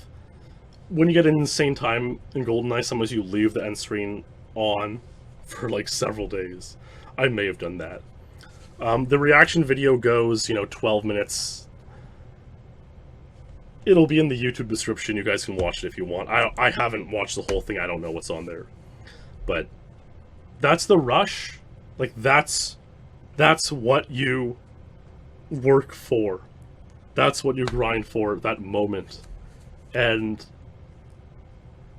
it's a weird thing because in a nutshell, it is meaningless in a way. It's just a speed run. You didn't change the world. You just beat a game or part of a game faster than anyone else ever has. But the feeling you get is so indescribable. You can only watch and take it in. Well, the record, this is the thing, Ricky, is I always say this, often say it, I talk up my records a lot, but I would often talk about how this is one of the best records in the game, and time would have a lot to say about that. Yeah, I mean, I remember especially this whole year, 2014, it was crazy because it was like, I started this session I was up at the cabin in June, and I was up there for about a week trying to repair the plumbing, and I'm not very good at plumbing. I'm terrible at soldering. How hard is to solder 2 pipes together? But I just can't do it. And so it took me like a week of trying to solder pipes. I didn't have running water. And in the daytime, I would try to repair, and finally, after like a week, I did. Practice and learning. But at night, I would just set up a game at the kitchen table. I'd set up my TV and my laptop, and I'd play for 154. And I played like, I was never as in the zone playing as that moment. I was listening to the Lana Del Rey album, Ultraviolence, playing for Streets. And probably the first 30 hours, probably the first like 15 hours were like that. And that's what sparked me onto this mission to get 154. That's how it happened. And these are the moments that stay with you, I guess. It's hard to believe this is now over 5 years ago, but these were good streams, and we'll talk a little bit more about them in a minute. There it is. Next day, July 26th, 154 Untied. Beautiful. Here's my video producer from around this time, just so we can kind of get a feel of like what I was doing at the time. You know, here's my full game runs in January. Played some Control in March, then Mario 64 in April and May. Good times, getting these Mario 64 runs. Then I switched to Silo Agent, got 101 in June, and then we started on the Streets grind. And we had a good time. And then I got 154, and then I got a bunch of other times. Depot 25, Bunker 1 102, Surface 1 148. And my streams were going super well. They were like, my streams were going really, really well, you know? It was a good time. And, yeah, I mean, I did talk about this a lot in, certainly in the Silo Secret Agent SpeedLore episode, the Goose's story one. But it's like, at this point in summer 2014, I was like, man, this stream's kind of finally making something with this gaming, you know? Getting, you know, 500 viewers, you know, making decent money. I was going back to college in the fall, 2014, September 2014, and I was going to move out and live by the college and go to school and grind my stream. But, of course, you know, life, you never know what twists and turns are going to get in life. And, I mean, yeah, you guys know the story. That's when my ma got sick and everything kind of changed for the next 2 years. And, I kind of had to choose between many things, and streaming is what got dropped for a couple years there. And you can see it kind of peter out. You know, here's the beginning of the year, I tried to play some Egypt, okay, you know, playing on weekends, playing Christmas break, but, you know, raiding week, but, I mean, things are kind of spread out over the next couple of years.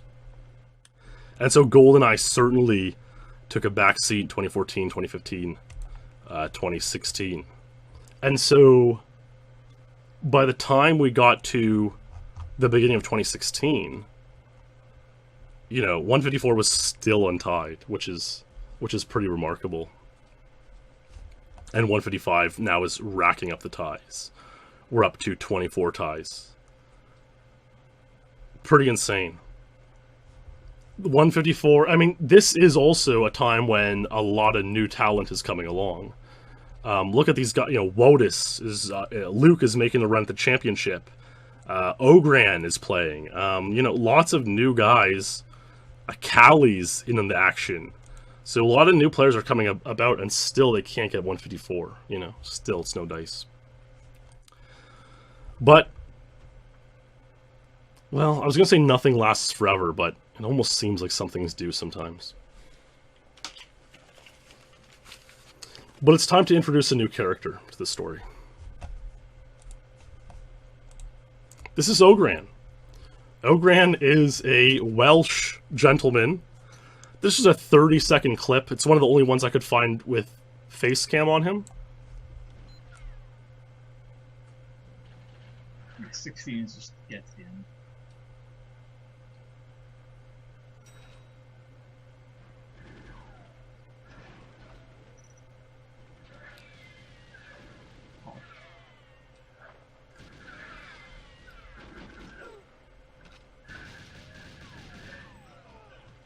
That would have been 15.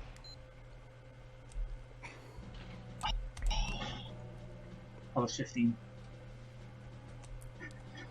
So in this case, he's going for objective failed on screen, which is really... It's a troll subcategory. How fast can you get an objective to appear failed on screen? And you can see he, like, messes it up. Objective A comes up, and he, like, double pauses. It's up. If he kept the initial pause, it would have been fast. I mean, it's silly. But anyway, that's... He says he deleted most of his face cams. I bet he won't be happy with the thumbnail of this video then, but hey. Ogran is a good player, and he took a liking to Streets. This video I may have to crop out of YouTube. It's not one that's, like, particularly important, but just him getting a 155 kind of casually to demonstrate that he's good at Streets. So let's watch it. Has a Trollolo song, which is why I have to, you know, maybe get rid of it. And yeah, I was doing double O. I done 5 minutes of double O. Then I went, okay, let's try SA. Okay, first that was a bad cutscene, so I didn't play that out. So this doesn't count, okay? And then the first good cutscene. Alright, so this was apparently a second try 155. There's a couple things to note. A couple new strategy innovations that Ogran is going to use to his advantage, and let's take a look. So he quits out this cutscene, and you're going to see why in a second. He hopes to get the cutscene with the 3 guards. He uses control style 2.4, and on the second controller he shoots right here. He shoots and he lures a guard from that cutscene forward. Now, when he leaves Val, and he's pretty good at Val now, he doesn't strafe Val, but he's pretty good. 15.2 critical point, that's solid. Around the upcoming corner, and wow, Anubis has shown up just in time. A guard is here. That guard he lured is there and often will give you a boost forward. Now, I originally kind of discounted this. I didn't really care for it much, but it is what it is. It's like not a free boost, but it's a boost that you could possibly get. And Ogran was very methodical playing this level, and he thought it was valuable to get a chance at another boost. And not only that, but the 3 guards you lure away are at the first roadblock. And so it makes it a little bit more likely that you're not going to... It makes it less likely to get back boosted. Okay. Also, if you look up here, you can sort of lure the spawning guard, who's sometimes here, to a close position such that he boosts you forward there as well. And that's pretty much ideal. Especially if he didn't have rocket set. If you had KF7 set there and had that guard boost him through the KF7 set, that would be super, super good. So, like, Ogran has started to refine this level to, like, say, you know, get extra boosts and save, you know, micro tenths of time away from it. And Ogran, you know, he said, you know what, guys, enough's enough. Enough's enough. You know, all these people have 155. And it would get even more. Holy smokes, let's take a look here. Only 4 months later, now look how many people have 155. Holy smokes, this is, 33 people have it. Ogran wanted to break the tie. And he did. On May 10th, 2016, Ogran would record this speedrun on Streets Double O Agent. There's a lure. The guard comes out. And, there we go. Oh, wow. Nice boost.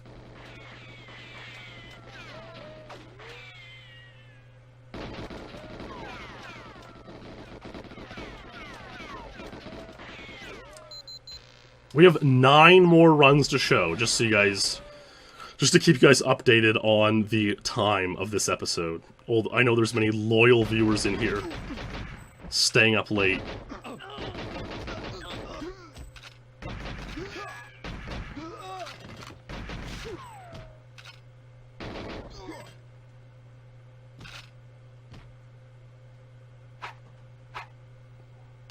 So Ogran slaps the time.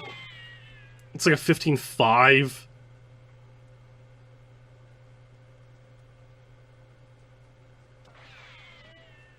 Critical point. Gets the boost at 2-0. Pretty insane.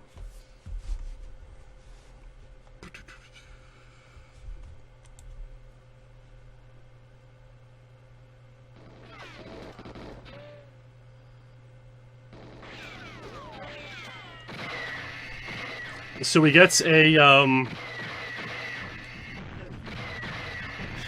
one boost there off of a rocket. That can happen. But yeah, rocket set, so not ideal. Like, it's... What happened there was sort of ideal for him. But, like, more ideally you would get KF7s and not get back boosted, which is rare.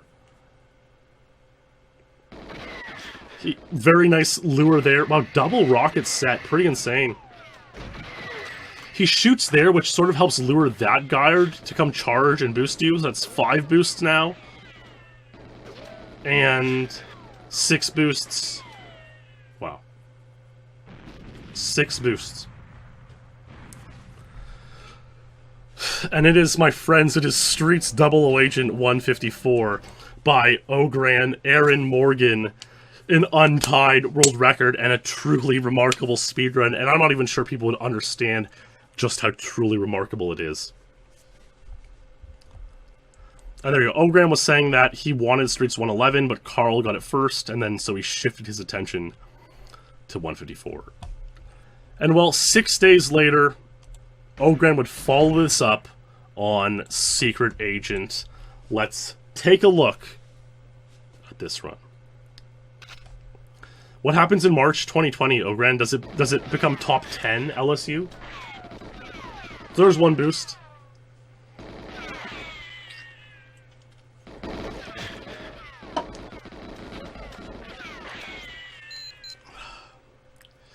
I mean, here's the thing, Ogran. This is your Secret Agent 154. You don't strafe Val, but you have this Val section down to a science. You have it, like, frame perfect, basically. Had you not got this run on May 16, 2016, my 154 Secret Agent would still be untied 5.5 years later. It would be absolutely one of the longest standing untieds in the game. What are you at? 1 boost there? You're gonna be at 2 boosts here. I'm gonna see how long it would be untied. Okay, there's 2 boosts. 154, if you didn't tie it on this run, would be untied for 1,952 days, which would put it 5th all time. Yes, spoiler alert to some, but Ogran's 154s are the last records achieved on this stage. So, how exactly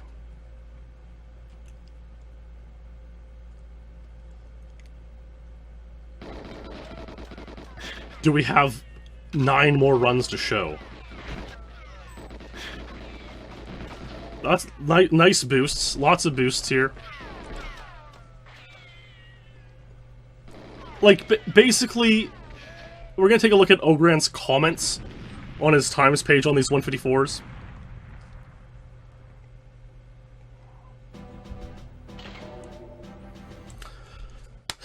Secret Agent tied. So on Double Agent, he says this, you know, 154.99. Secret Agent 154.97. So the thing is, like,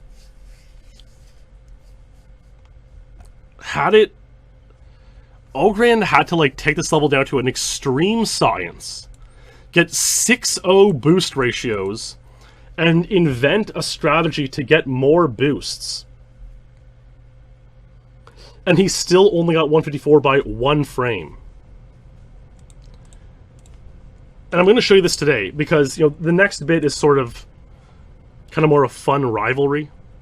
But if you look at the rankings today, that's how they stand.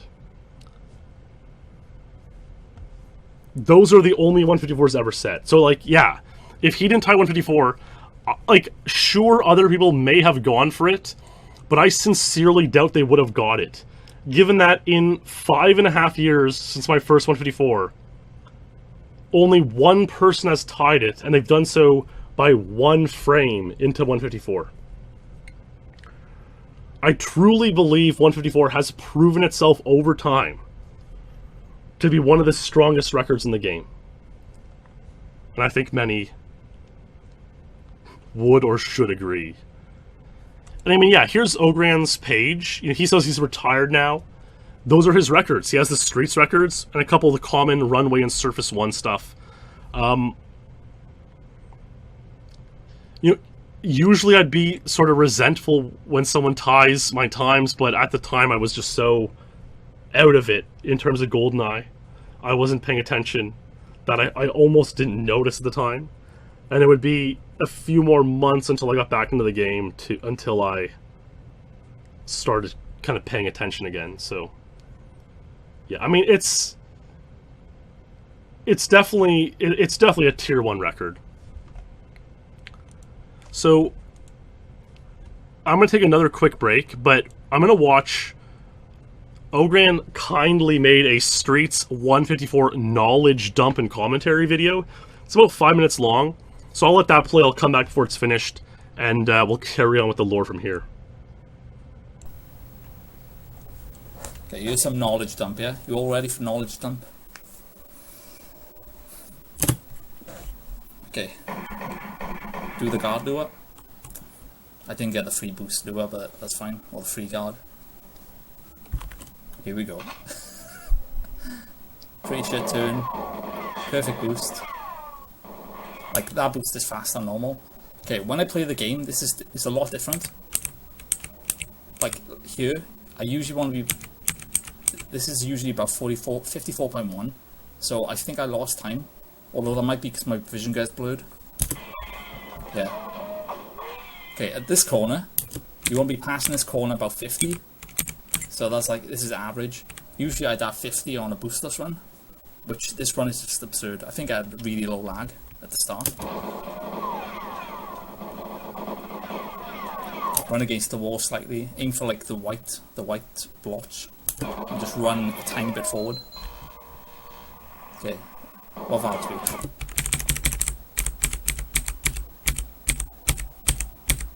.43 valve speed, so that should be a 14.53 max switch, and I think that my switch was exactly 14.53. Bit sticky. That's why I like being unarmed for that part. So you can just warp out. You can warp out from the corner. So if you get stuck and you have the PP7, you have to swap to unarmed, then swap back to PP7. Perfect clean kill. I don't know how many cards I had a really low amount. Really fucking clean. Okay, what's this? Okay, so yeah, that was 0.0...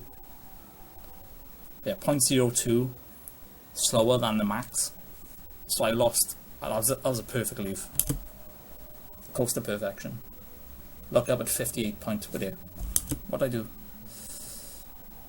I think it was 59, maybe?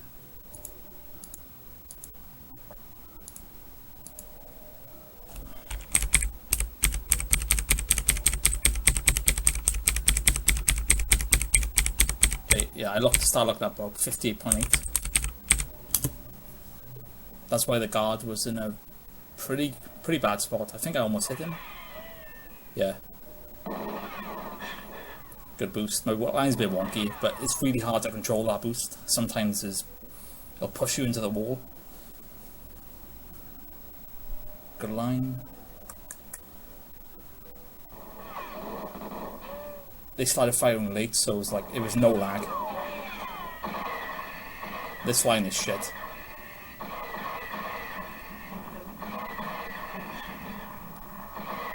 That was tight.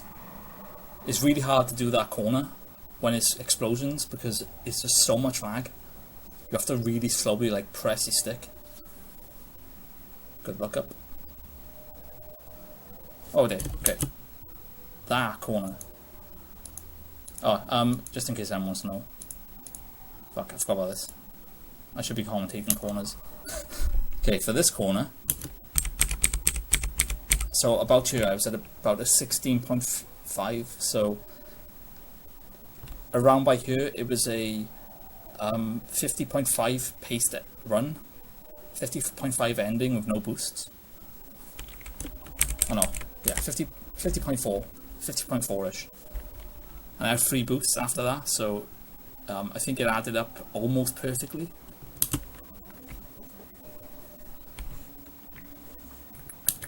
I looked up early, because if you're on really fast pace, which I really wasn't, I was on 2 boost run, you have to look up earlier than, like I look up here. If you were on a slow pace, you'd look up like here as you pass the first minefield. 9.2-ish, pretty sure. This run is an abnormality. Tried to lure that boost.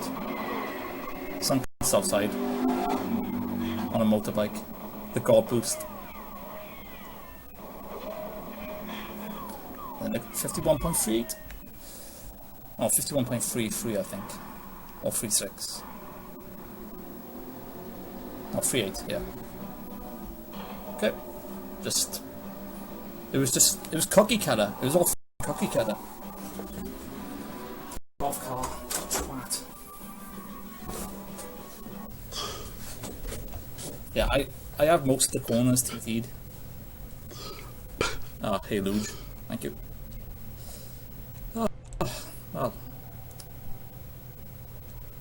Don't know what to do next. Alright, that was some really good commentary from Ogren. We appreciate it. And I mean, seriously though, he gave a lot of really good insight on the level. And again, the fact that it's not tied, like, sure, you could argue that Ogren's friends who play GoldenEye might not want to tie 154.00 because they like him having the longest standing Untied world record, which we'll get to in a second. But 154 Secret Agent, they should be going for that in droves, and they're not. And maybe they are, and maybe it's too hard. I know a couple people have tried for it, and they haven't got it, so... It's a good record. It's one of the best records in the entire game. Okay, so yeah, let's take a look at this quickly. This is the page longest standing Untied world records, GoldenEye. The top 10 all time. Number 1 is Damn 00155 by Mark, tied by Ace. That could still be untied, honestly. And then a lot of really good classic records on this list. Amazing records. The longest current standing untieds. Ogran, Straits 00154, set on May 10th, 2016. Untied for nearly 1,300 days. Luke Pettit is next with Frigate Secret Action 58. Wotus had Caverns 00130 until it was beaten by Ace, and then Ograns took over as the LSU. All that being said, I returned to streaming in January 2017. And I decided I'm going to try to go for 154.00. And honestly, as much as I enjoy my streams from mid-2014, early 2017, I kind of look back and... I mean, honestly, I kind of cringe. It was, you know, I don't know, man. Times were weird. And anyways, I played a lot. Not as much as I did for my first 154, Secret Agent, but for 00, I played a fair bit. I got some 155s, and this is one of the 155s from January 2017.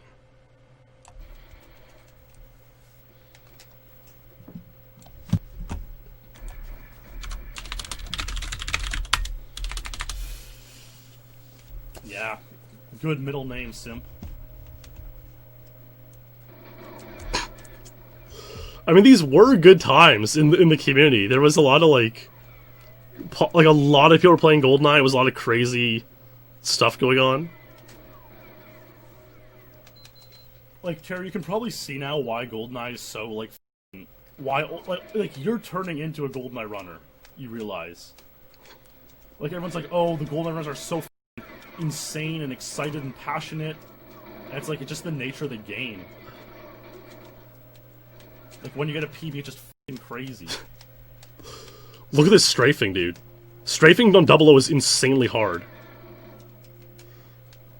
Let's go. Let's f***ing go. Did I complete? Oh my god, did. This is God. This is God. That actually was insane, dude. That was like a... Oh my god, did. That's like a 15-5 critical point. That's the second best we've seen all night. This is God. This is God. Even Lockwood's in chat freaking out. Oh, maybe you can't see it on the replay. Maybe you will see it in a Almost as second. good as my 154 Secret Agent. Low on health, but...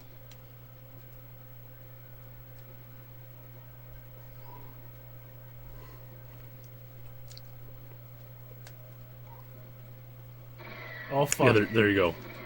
Dip! No back boost. I wasn't using Ogran's Lure at this point. I didn't really like it or care for it. 2. Come on! Make up for it. That was 2 backs and 3 forwards. That probably cost me. We're still good. We're still good. Okay, we're still good, I guess. 1 or 2 on the end. I guess we're still good.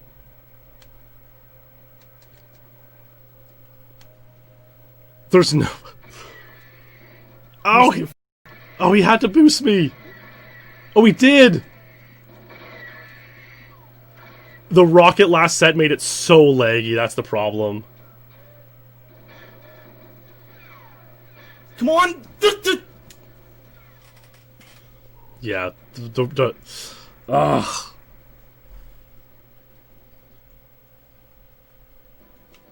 I don't think so.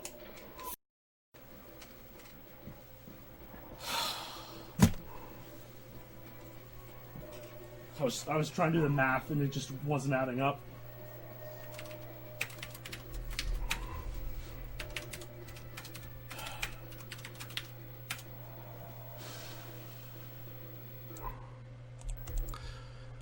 So it's a shame. I mean, it had potential. It was a really good start. The start was good enough for 154, but the leggy, 2 back boosts in the middle roadblock and a leggy rocket launcher ending, it just wasn't happening. So that's life, man. That's life. And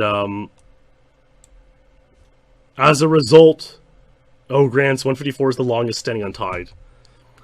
Okay, now we get into some fun. Samo Sammy is an interesting character. He came to the community in 2018 and he made a goal for himself to get all the 0-point times in the game. I'll give an example here. On Cavern's Double Agent, a 0-point time is... So 155's worth points, 156 would be worth 0. Samo Sammy had in mind to get every time 1 second off points in the game. So he'd be getting 131 on Secret Agent, 156 on Double O, on Control might be a good example. On Control he'd be aiming for 439. And so he did just that. He actually managed to do it in late 2018, which is like unbelievable. And it was really this crazy situation where there were 2 instances when players got removed from the rankings in such a way that he gained a point by accident while trying not to get any points. And he would make these crazy vlog-style videos, and we might see a little bit of one later. A funny character, but then in the new year, 2019, he decided to actually play the game, and he actually... Turns out he's not bad. So here he is playing Street's Secret Agent for 155.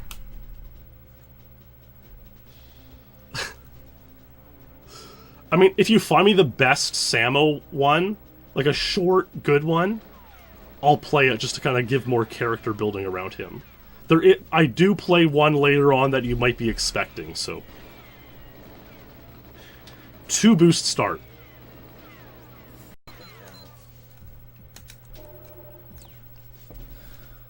He's a really funny guy, Samo. Yeah, so he was ranked like 60th place on the time rankings and like last place in the point rankings because he had no points. it's at least it's partly that. I think what I have is probably adequate to demonstrate the guy.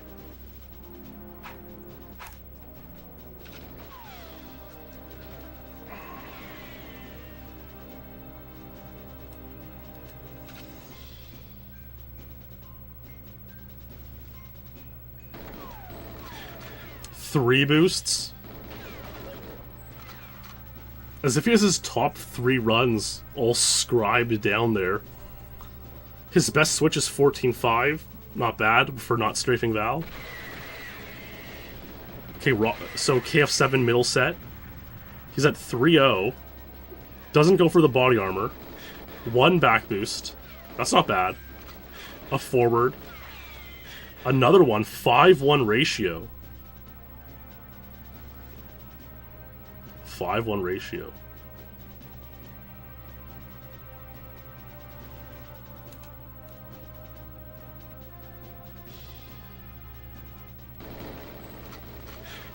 Six one. A weird. That was a weird boost. 7-1 for sure. Oh!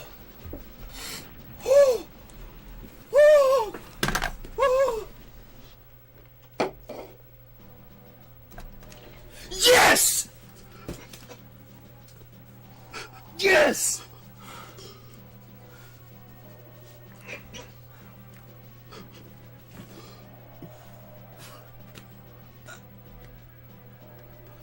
Yes!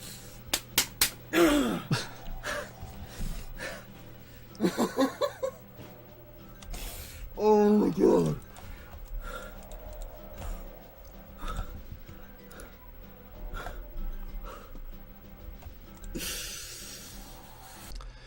He's pretty happy. That was done on February 28th, our time, March 1st Australian time. March 1st, 2019 is when it was done.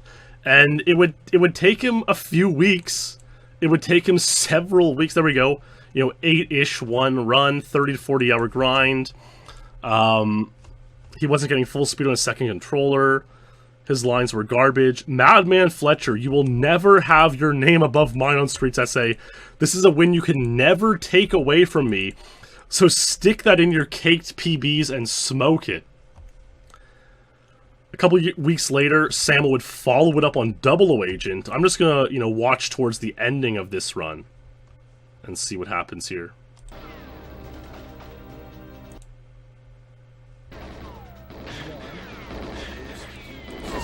Three boosts.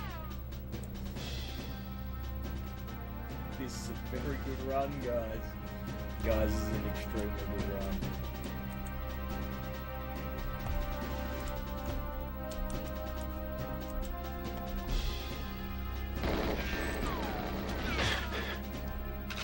Shame I didn't get one. Only one back though, that's okay.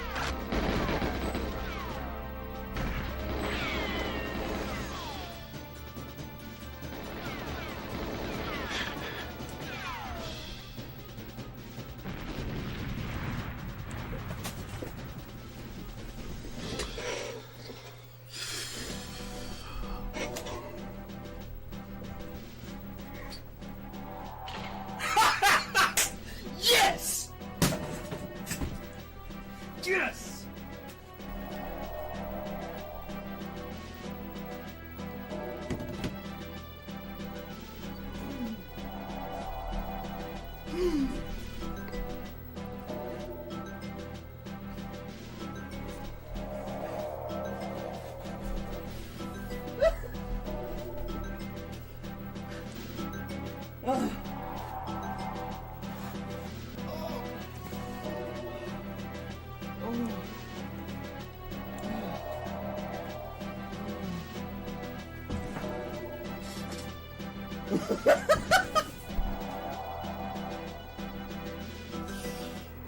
Oh my god. Oh, look at it.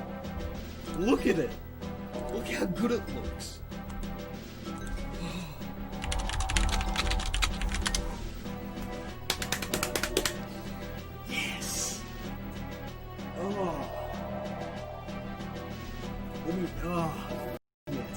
Okay, let me talk about this a little bit. You know what? Let's go face mode. Ooh. So, I've not played GoldenEye in like 10 days. I had a half-hour session yesterday, and then I got distracted. I've been playing RuneScape. I'm not going to uni. It's been a rough 10 days.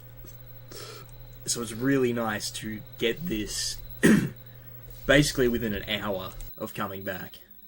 And it's nice to get another permanent bop on Verbsky. Adam Verbsky, you will never have your name above mine on the Streets 00 ranks.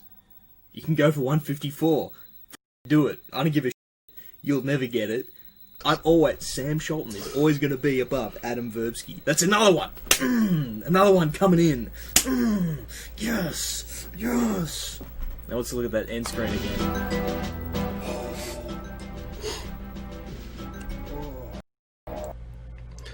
So as you can tell, Sam Sholton, Samo Sammy, has sort of decided to pick a rivalry with Adam V, Madman Fletcher. Now, spoiler alert, he could have picked a better match. As it stands today, Samo Sammy is ranked 77th, and Adam V is ranked 19th. He's a top 20 player. He's getting pretty good at the game. I mean, hey, it's good to take a competition that's a little bit tough on you, so you can kind of always be reaching for better. But suffice to say, the Madman Fletcher wasn't too happy that Samo had got these 155s, and so very, very, very shortly thereafter. Dude, I love how I've dropped nearly 8,000 frames tonight.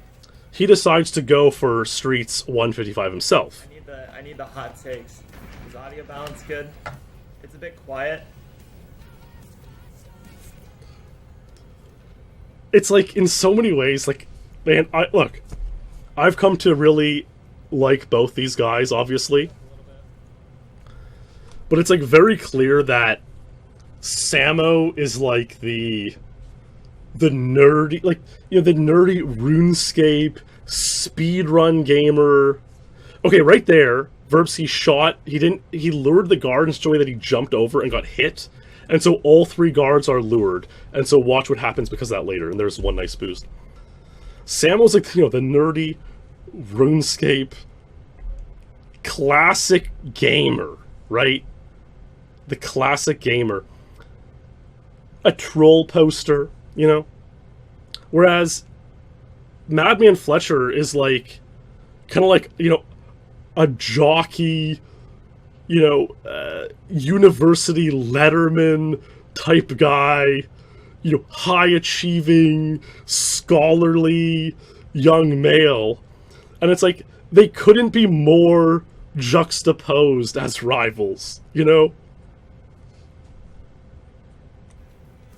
And maybe that's why it works so well. Let's go. Just get it. Let's see so there's a nice boost. I think what happens, oh, so there's a side, so that's what happens. Because he lured three guards, he got a weird side boost there. There's a forward boost, though. That can happen when you lure all three, and now they're gone from here, so you'll never get back boosted there. That's a pretty cool thing. Gets the body armor, a back boost, a weird another back boost, a third boost. I'm surprised. Well, this is a weird run, man. This is a very weird run. Will Samo always have him beat on streets? I think that's a good question, you know? I literally need a god at now. 2 back boosts?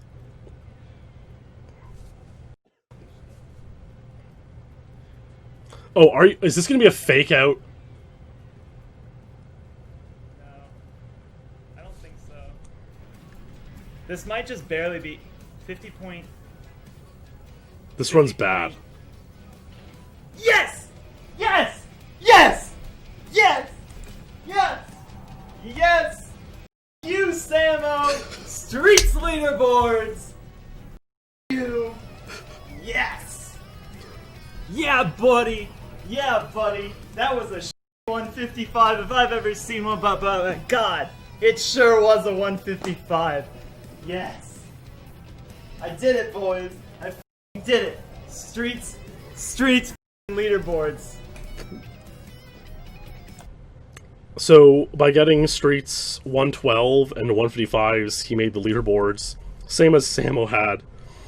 And, yeah, kind of said, oh, you beat me finally? Well, I'm going to show how easy it is to tie those times. He obviously would have had to get Streets Secret Agent 155 even before this to make the leaderboard.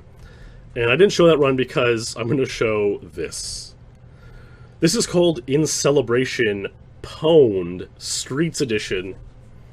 It only has 70 views, but it's pretty much a masterpiece. It's a video Madman Fletcher made to taunt Samo after he had got the 155s. This again, sorry YouTube, this will be cropped out for YouTube, but it will be on the Twitch upload. It's 8 minutes long. I enjoy watching it, and I hope you guys do as well. Hard to believe Fletcher had 20 wins over Samo on Agent. Wow, that's insane. That's really, really insane. March 30th, 2019. I mean, yeah. Still, the 154 stands untied. Yes, Samo, I should point out, would get 111 on Agent. It's actually pretty relevant. So, Samo got 111 Agent, and so he shortened the leaderboard.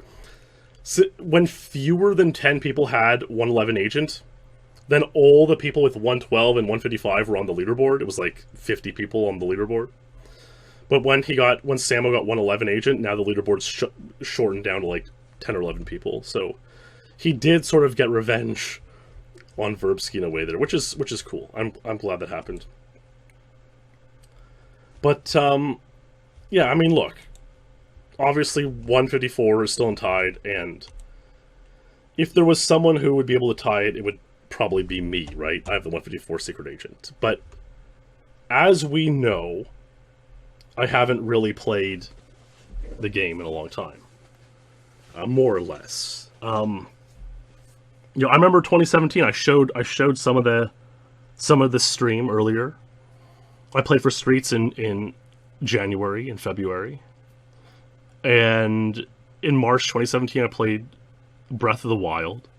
I remember like the whole year pretty clear. You know, April was Runway 00. That was a lot of fun. May and June was Damn 00. That was a crazy journey that we'll talk about sometime in lore. Probably the grand finale. August, September was like Egypt Caverns, stuff like that.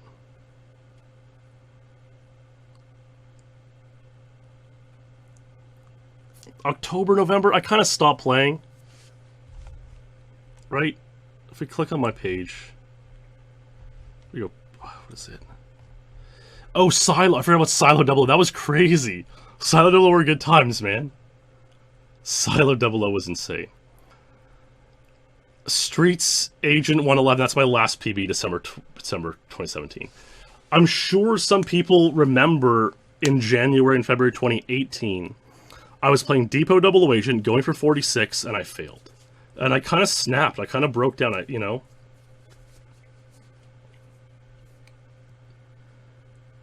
And a lot of it was like making the decision that like I was just kind of done streaming on Twitch.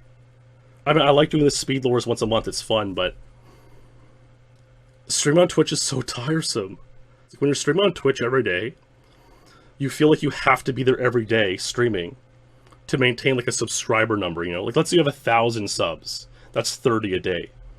If you decide to take the night off, you know you're going to lose 30 subs. You know you're going to lose that money. And it's like, it's so tiresome to just continue streaming on Twitch every day. And then what's kind of silly, what I've kind of realized lately playing Pokemon Snap occasionally on stream is like, the viewers don't care, they just want to hang out. You know, as time goes on, we realized streams are more about keeping people company. People just want to have a friend. They want to hang out with somebody. They want company. They don't necessarily care for insane records. Like, they want to see insane records, but it's not like the biggest deal in the world, right? And it's like, I was putting too much pressure on myself to get insane records. Like, oh, I need to get Depot 0046, or, you know, I feel bad because the viewers are expecting me to get this Untied, and it's like, honestly, they don't care, you know? They just want to be your buddy. And that's cool. That's what's important. That's what means the most. And so 2018, I just stopped. I was just done playing GoldenEye. I was honestly done. And I would focus more on YouTube, and it turned out to work out well for me, right? Another way I see it is, like, I stream on Twitch. You know, it's cool, and I don't take it for granted that I can still get 300, you know, viewers. It's really cool. A lot of people would love to be in my position. But it's like, I make a YouTube video and it can get 20,000, 50,000, 100,000 views. It's a lot more, feels a lot more meaningful, a lot more purposeful, you know, to reach more people that way. I'm like, also on Twitch, like, man, I used to just say the dumbest bullshit, honestly. I would say, like, the most ridiculous things to be I thought that's what was needed to build a stream, to be as outrageous as possible. Even though it's not, obviously not true. And I've realized that on YouTube, you can be so much more thoughtful with your words. And people like you based on, like, the intelligent things you're saying, like, the stories they're telling, right? And just making YouTube videos, just, it felt, look, maybe not everyone's the same, but for me, it felt like the right thing to do, to stop playing games and start making YouTube videos more seriously. And I hadn't really had any desires to play GoldenEye. Ever. Like, ever. But for some reason, in June of this year, I hadn't really paid attention to what most of the, you know, new players were doing in GoldenEye. But I saw Fletcher and Samo got the 155s. And I was like, you know what? These guys are good. These guys are good. But, like, they're not that good. Like, they're not the, you know, it's like, if they can get 155, you know, maybe it's time for me to take another look at this. And so a lot of people might remember, on June 7th, I randomly started stream one day. No. And first try I got this run. And it was insane.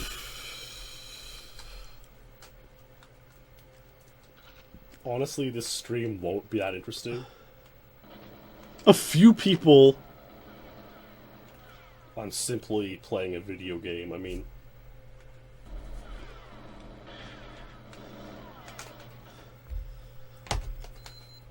Could this really be fascinating in any way, shape, or form? I doubt it. It's already the most interesting stream all day. Yeah, what's up, Walrus, Mint, everybody? Yep. It is good to see everybody. It really is. 0.6, it's bad.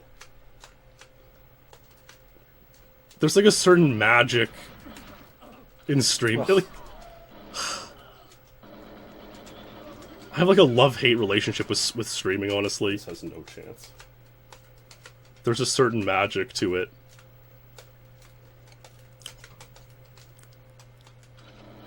That was not a bad lead. What happened there? 15-2. A bit short. What's up, dudes? Ogran's critical points were 15-5 and 15-3. And then my 154 essay was 15-9. Okay. I'll have, like, all notifications off. I'll catch up between runs and stuff. I think it's a different shirt. This one actually started to turn out okay. Yeah, everyone in chat during this stream is, like, surprised that I'm streaming. I appreciate that, Big Indian. I appreciate it. No, well, this was one random stream I did earlier this year, Gummy. Ooh, man, this might have a chance now. Can you imagine if I got... No, dude. If I got 154 first try. What a crazy thing that would be.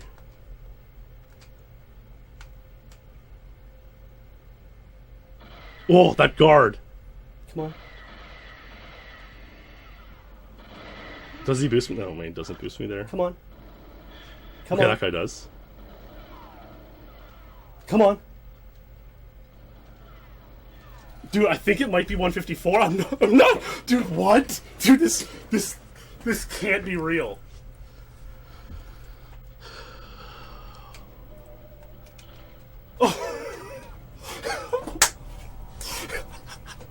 Oh my god, dude! I actually thought it was. I thought it was one. I honestly thought it was 154, dude. When I watched that run back, it was 155.10. It was insane. That night on stream, I got 2 more 155s, bringing my total up to 37 155s. And that was it. I haven't streamed GoldenEye since. Now here's the thing. This stream wasn't just me turning on the stream and playing and happening to get 155 on the first try. I mean, it was.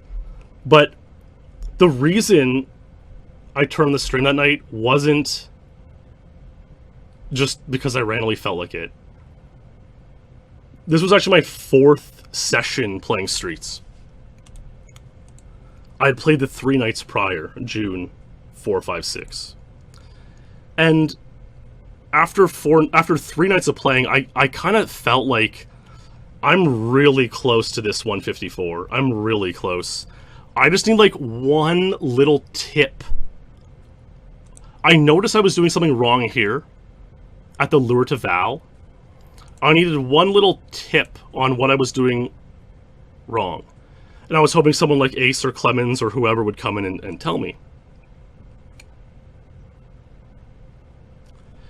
And Carl came in that night, and I asked him, and he's like, yeah, it looks like you're just like kind of like eking in a little bit off. It's like, you can kind of see I'm running to the wall, and then I'm running up towards Val. He's like, just run to the position that you're running towards at first. Instead of hitting the red part first, hit the white part first. And that was the tip.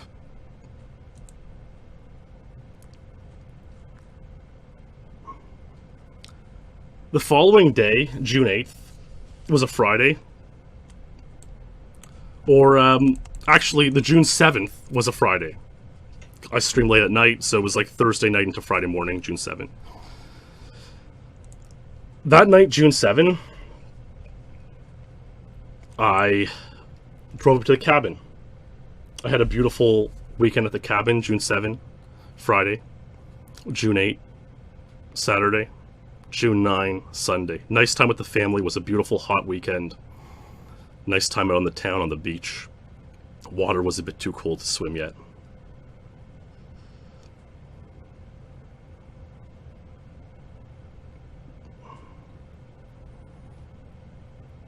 Sunday night, I came home. As you do when you've been away for a couple days. You come home, you put your bags in, you sit down on your computer. You check out the stuff you missed out on the past couple days. I fired up the N64. My 5th Streets 00 agent session of the month, of the week.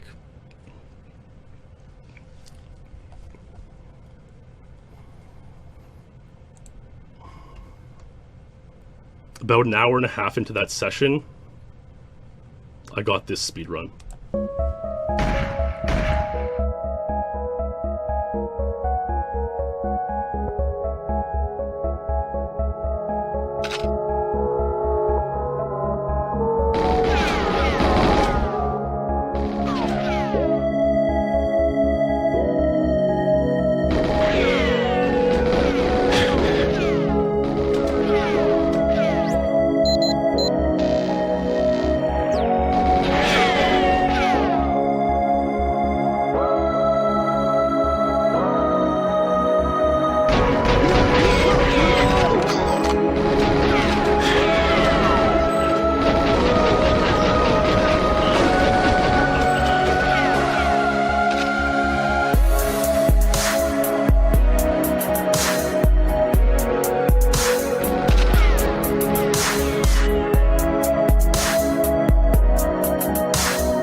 my friends, a truly remarkable speedrun. Streets 00 Agent 154. Achieved in the early hours of June 10, 2019.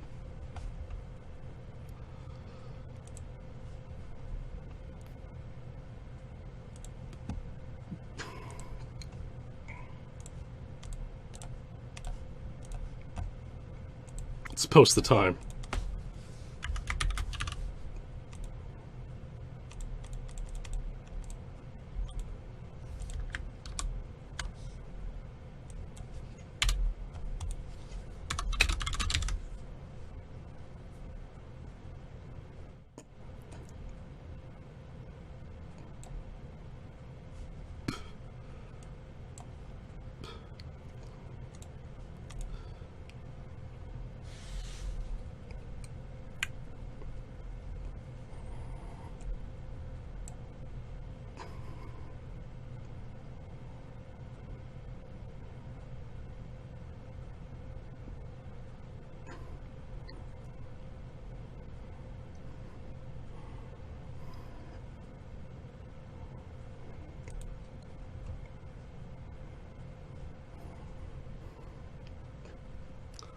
An AM RW time, indeed.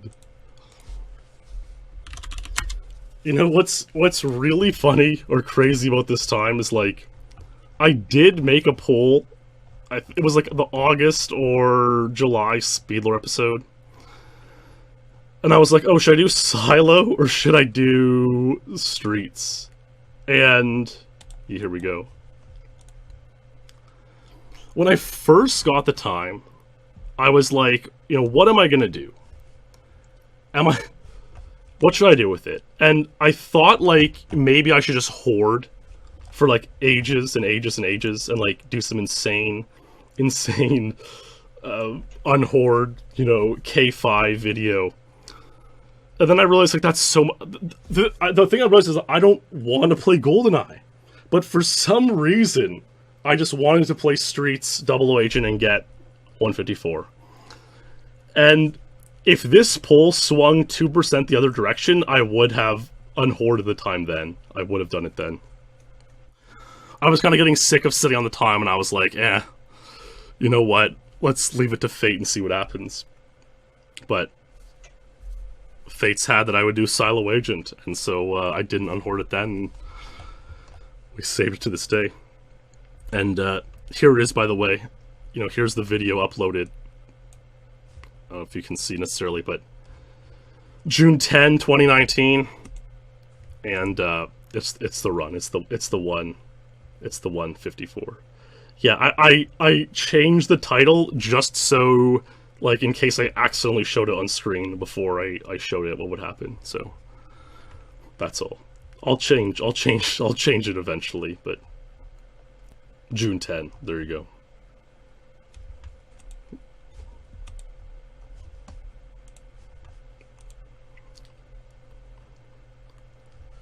And that, my friends, is the story of Street's Secret and 00 Agent. A couple things that I should point out are this. If we look at the critical point on my 154 00 Agent, it was actually pretty bad. So it's like, ideally I would have left the threshold of the door there at like 18.9. You know, I left it kind of like 18.6. And as a result, the critical point is like 15.2. That's really not that good. On my 154 Secret Agent from ages ago, I mean, you can see where I leave the threshold. I'm at, let's say I leave at like 19 flat, and it still completes. And I get a boost. And so the critical point is like 15.9. I'm 0.7 ahead on my 154 Secret Agent. And then on the 154 00 Agent, I did get a back boost at the end.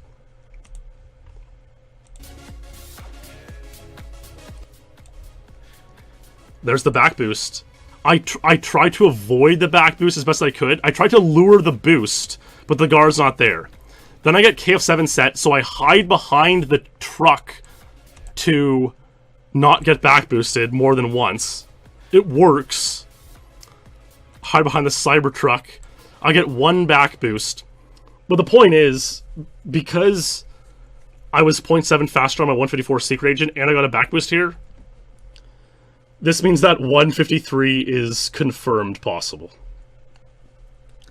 And honestly, I would have loved. I thought about going for 153 and be like, could I do this super double on Horde? But it was too insane. It's not coming. Don't worry.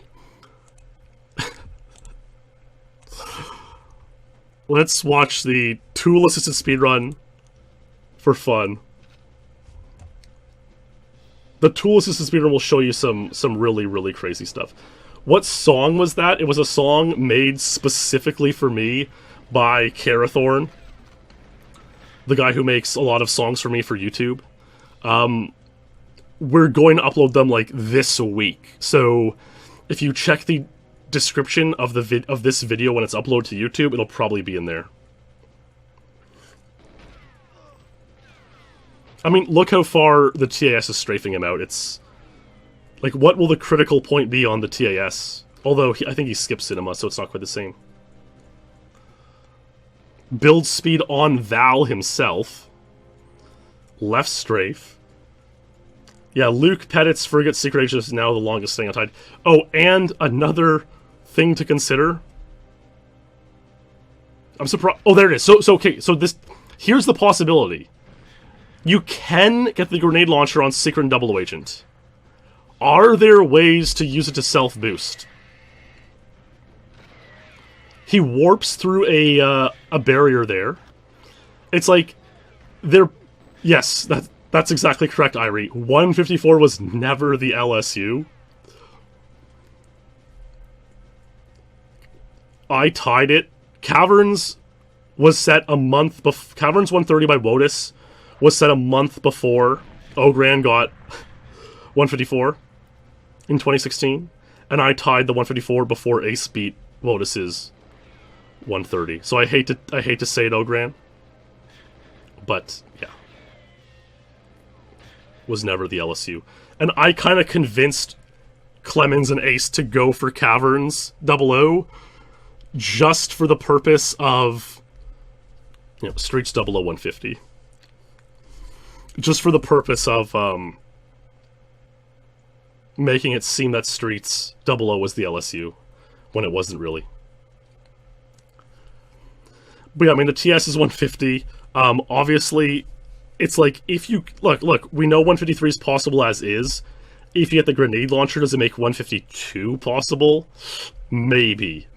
That would be pretty insane. That'd be the craziest, most insane thing ever done. But I honestly believe 152 is possible on Streets.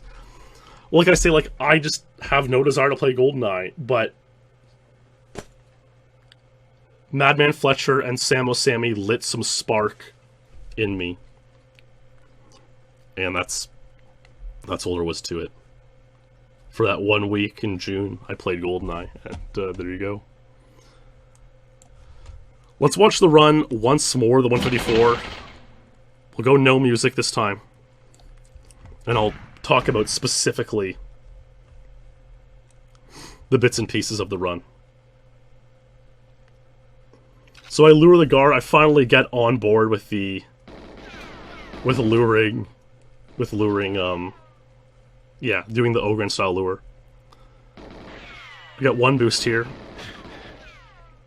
I aim, so my aim into the Valentin area is better. Like, honestly, it might be my... I don't know for sure. It might be my last GoldenEye record. So, the Val strafe here is really insane on Double Agent. One back boost there's fine. I just kind of try to aim at the heads and chests of these guys. There were guards on the right there that I could have shot, But you want to get back to Val by 226, so I just ignored them and went for it. And I kind of left late. I probably could have left a bit earlier. Now, on my secret edge at 154, I knew it had a really good chance at 154 as soon as I left Val. And the critical point was 15.9. So I knew it had a chance there. On this run, the middle roadblock is why I knew it had a chance. Because I got something so lucky here. There's a boost. Now, right here, you see those shots? There is a spawning guard who can be in many positions on the level. It just so happens he's on my left right now, and he has the KF7. Sometimes he has the grenade launcher.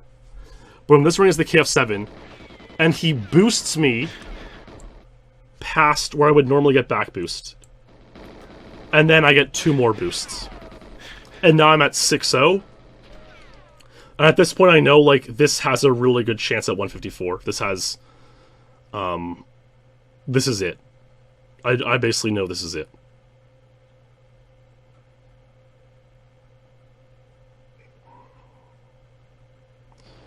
I avoid 1 back boost there. I was kind of thankful to get the KF7 set, but I knew I wasn't out of the woods. I could have got like 3 back boosts there.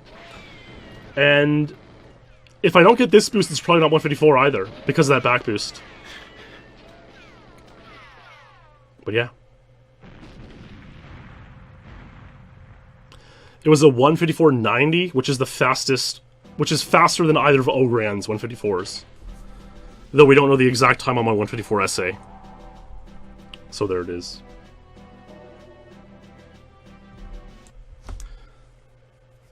Streets, 00 Agent 1. 54.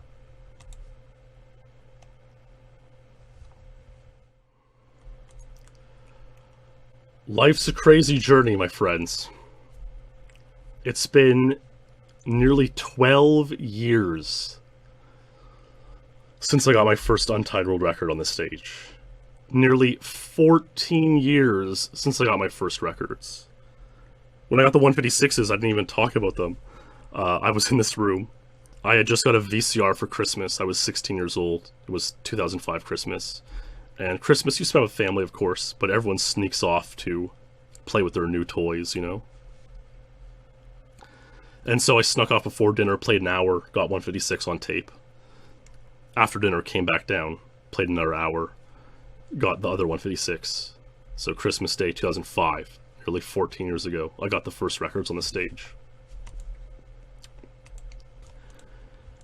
And, you know, despite the ups and downs, despite all the moments where you kind of regret playing or feeling like you should be doing something else, all this time later, we're still here playing. Still telling stories on this stage. You never know where life's going to take you. You never know where you're going to be in 1 year's time or 10 years' time. And while you hope to do good and to do right, you might make some mistakes. You might go down the wrong roads along the way, and you might get a little lost sometimes. But if you stay true, you can always find your way back home. And I know it's just a record in a video game. You know, it's not the biggest deal in the world. You know, we haven't conquered all the evils in the universe like we're Link putting the sword into Ganon. But I feel with this record that I found my way back home. And that this is where I'm supposed to be and what I'm supposed to be doing. Telling these stories and shining a light on this crazy little world. And hopefully inspiring others one way or another to be positive and to do good. And it feels good to be home. Feels good, my friends. So there you have it. Streets, Secret, and 00 Agents SpeedLore. I hope we went some places you might not have expected tonight, and I hope you enjoyed going on this journey with me. A big thanks to all these wonderful folks the SpeedLore legends for supporting the series. Your support is truly appreciated. This is the last SpeedLore episode of the year. Next month's will be replaced with the year in review stream, but it's hard to believe that we've now been going 3 years solid on SpeedLore. 27 episodes, and it's even more than that, since some have multiple parts and some Perfect Dark episodes and whatnot. Truly, from the bottom of my heart, thank you all for watching, supporting, loving SpeedLore. All of you for making it possible. The patrons, the donors, the chatters, the viewers, and especially you, the lurkers. Thank you. We will be back next year with more SpeedLore Season 4. And we've really saved up some insane levels and stories for Season 4. So stay tuned, and we'll be back before you know it. Thanks for watching. Be good to one another. Stay true, my friends. And I'll see you in the next stream or video. Good night.